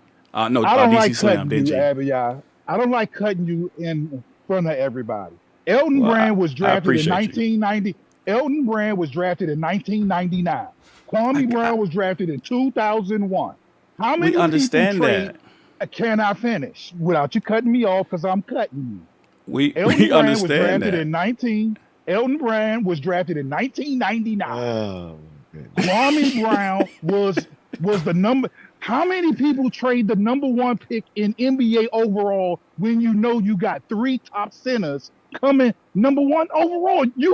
You had Okafor, Gasol, and you had Chandler. How many people trade the pick? So they told Michael Jordan, they said, we're not trading the pick for Elton Brand. So you got to draft someone, Michael. You're going to draft us a young top center, not a power forward, because that's what the league was known for back then, drafting centers first. Okay. So he didn't have a choice but to make. Do you have facts of this? Choose a player. Now, what I'm gonna do is I'm gonna get off of that because I'm trying to finish my close out. Well, I don't give you actually double the time, brother. I gave it to you. It's been spaced out. Yeah. So here's what I'm gonna do. I'm gonna give you 2 more minutes, and I'm gonna put the clock on right now. Give you 2 more minutes. Before I start your 2 minutes, though, let me ask you this question: do you have facts about what you just said? Do you have that? Do you have any facts? Do you have any articles? Do you have any quotes? Do you have any people saying it themselves who were actually a part of the situation? Do you have facts about what you just said? Yes, it's facts. They would not let him trade the pick away. I didn't ask you what they this now. I said, do you have facts? Yes, it's facts. Where? Washington Post. If you go to the Washington Post back in 2001, Michael Jordan wanted to trade the pick. They said, no, you're going to draft someone. You go to the Washington Post. I went to a source. I went to Bleacher Report, and I also gave you another source of Kwame Brown himself. I gave you 2 different sources to prove my point. Now you're telling me to go search up the Washington Post. How was he going to draft Elton Brand? How was he going to draft? Okay, Elton so Brand again, that's not what we talking about. That don't mean you know how they do trades and everything else. It didn't have to be a draft. He wanted Elton Brand. I asked you, did you have facts, brother? Do you have facts on what you just said? Yes, I have facts. Now, all right, anyway, 2 minutes. You got 2 minutes. Close, and we can move it on to DC. Go ahead. Yeah. You got to go. Okay, let me finish. Elton Brand was drafted in 1999. Put my clothes up to let everybody know. All right, now my close out again. Can we have a day that we do for Michael Jordan the way we do Bron? Because as we can see, if you say anything about MJ, they get emotional. You say anything about MJ, they gonna come out. J.O. can't say not one thing negative about MJ. He glazed Michael Jordan like the Michael Jordan fans do. Michael Jordan is flying in the sky. He don't even walk anymore when it comes to the Michael Jordan fans. But they always talk about the LeBron fans. But brother, I'm not even a Michael Jordan fan. You are a Michael Jordan fan, J.O. I'm telling you I'm not, and you're telling me I am. Say something negative about his game. Say something negative about Michael Jordan game. But why do I have to say something negative? That's stupid. Like I thought. Michael Jordan walk on water for you. Every time I say something about Michael Jordan, both of y'all have something to say. I cannot finish. Because you're just like the Michael Jordan fans. They get emotional when you talk about Michael Jordan. Who's getting emotional? But you always talk about Bron fans and you do the same thing. The exact same thing. Everything about Bron, Michael Jordan has done. Too much caffeine. Everything negative about Bron, Michael Jordan has done. But the LeBron fans is emotional. Okay, Lakers, they're not doing business. They worried about views, selling tickets. Bron is about to get ready to retire. He had 1.9 billion views. They worried about money. They're going to retire his jersey. Do you know how much they're going to get paid just off of his jersey having the rights and the ownership? All right. Time is up, brother. Time is up. I gave you extra 2 minutes. So while I'm going to read this one more time. This is the Bleacher Report. David Falk went on to mention that Jordan wanted Elton Brand and that it was others in the Washington Wizards front office that wanted him to draft Kwame Brown. The front office thought that Brown would be a great marketing effort because Brown would be the first high school player to be drafted in the NBA. Instead of drafting Brown, Falk said that Jordan wanted to trade the pick for Brand. We all know what happened after that. Jordan wanted to trade the pick instead of drafting Kwame. He wanted to get Elton Brand. So that's what happened. So when y'all saying, oh, he picked Kwame. No, Kwame telling you this himself. And that's why, and Kwame, he said this because when he was saying about LeBron, he was like, y'all got to understand, I'm not saying this because I'm a Jordan fan. It ain't like I really looked up to Jordan. Like, they got a history there. So, but Kwame said this on his own channel. He said it several times. I just read you the article from Bleacher Report, brother. That's what you call sources. Those are two facts. Let's move on, and I'm going to get, let's DC Slim. I'm coming back to you. I'll give you 3 minutes. Actually, I'm going to give you 4. I'm going to give you 4 minutes, brother. Go ahead and close out, and then we're going to hit G, and then I'm going to give it to the coaches, and we're going to get up out of here. We've been on here for like almost 3 hours. It's on you, DC. That mute button being up again. All right, well, while we wait.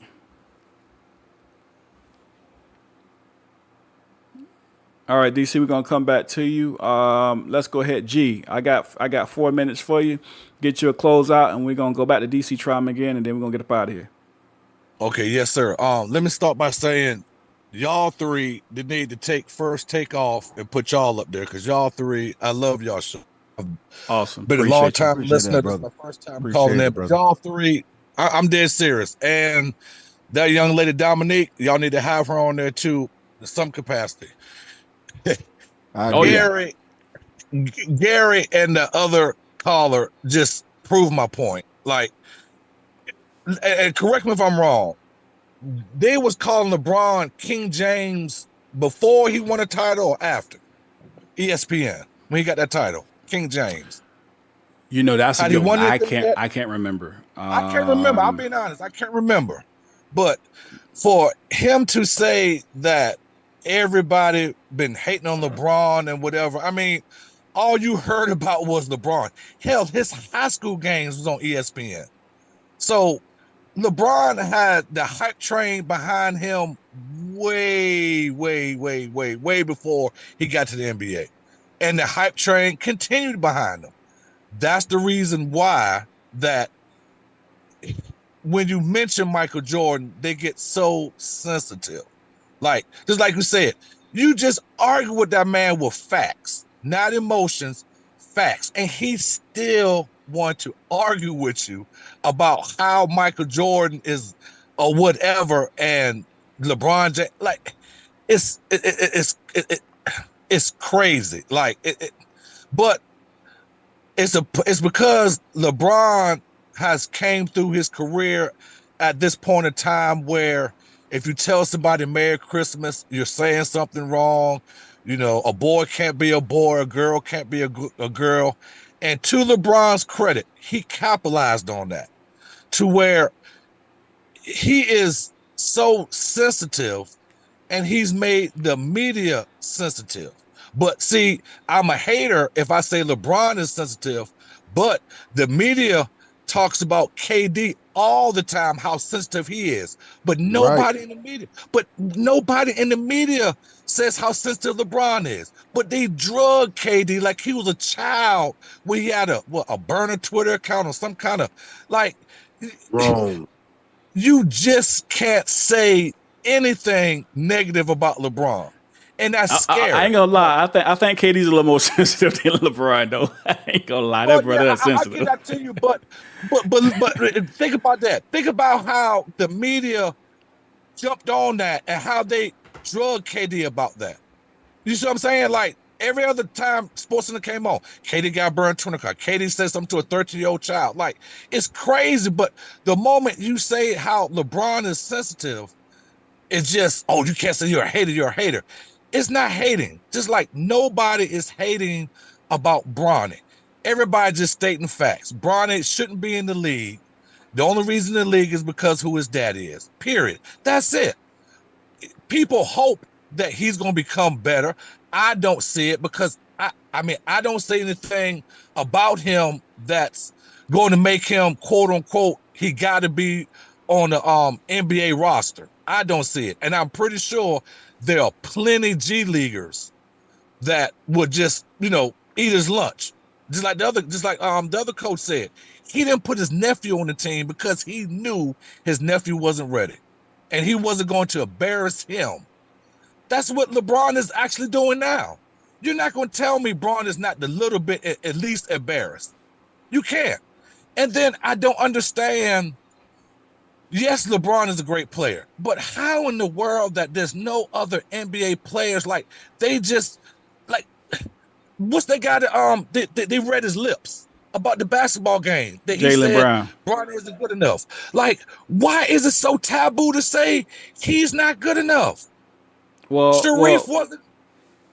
That's true. That's a 3 minutes. That's a 3 minutes, G. But believe it or not, I mean, it is what it is. It's the league today. A lot of players won't say what they feel like they need to say or whatnot, because you look at a lot of teammates. They wait until after they leave the game and go have interviews on podcasts. It's something there. Some reason they aren't saying it while they there.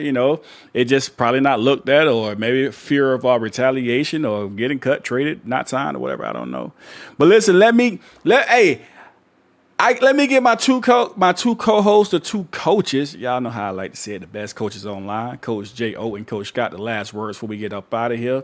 Coach J.O., Coach Scott. Coach Scott, you go ahead and jump in there, and Coach J.O., after you, we're going to close it out. We definitely appreciate y'all for tuning in. Again, every Tuesday at 7:30, we will be going live. Shout out to Man Down Sports, who was here. Not sure if he's still in the building, but he did come through and support. And the sister Dominique, she is actually a guest over on Man Down Sports. So if y'all want to hear some more of Dominique, she's definitely over there on Man Down Sports. Make sure y'all go check them out. But Coach Scott, it's on you, and then Coach J.O., and then we're going to get up out of here. Absolutely. Big shout out to everyone that came on to the show tonight. Appreciate everyone that came on. Those who didn't actually get a chance to come on and speak. Really appreciate you guys. G, to your point, thank you for coming on, man. You had some great points. David, great points. And definitely Miss D.A., great. You coming on and giving your views. But Coach G, I will say, the people followed LeBron, like you said, even when he was in high school. And when he was in high school, he did not disappoint. And they kept following him because he never disappointed. He was as good as advertised. Now, can we say that about Bronny James? No. Bronny James right now is not as good as advertised. And I don't have a problem with saying that, hey, maybe his father overshot. Maybe his father over publicized. Maybe his father actually over internalized his son's skill set and ability. Or maybe we just need to give it a little bit more time. Time will tell, but at this point in time in the game, Bronny doesn't look like he's shaking out the way that he should. But again, I'm hopeful that the young man will continue to get better. Again, I enjoyed this show. This was definitely one of my favorites. And hope you guys continue to support us and help us grow. Awesome. Coach J.O., then we're going to get up out of here. Coach Scott, you're going to wait to the end of the show to say his dad overappraised his talents or whatever you just said. But literally, we just talked about this an hour and a half, and not one time did you mention what his pops did. But hey, it's the end of the show. It's always about me and Brian. Hey man, look, listen, I'm gonna get you back. Hey, listen, it's okay. It's okay. It's okay. But check this out. Bronny James, if you hear this, man, listen, I'm rooting for you, young man. I hope you overcome. I really do. Like I say, all men have to go through adversity, brother. So overcome this, man. And not only, like I say, as a basketball player, but as a man, overcome it. All right, overcome it. See the big picture of it all, and do your best, man.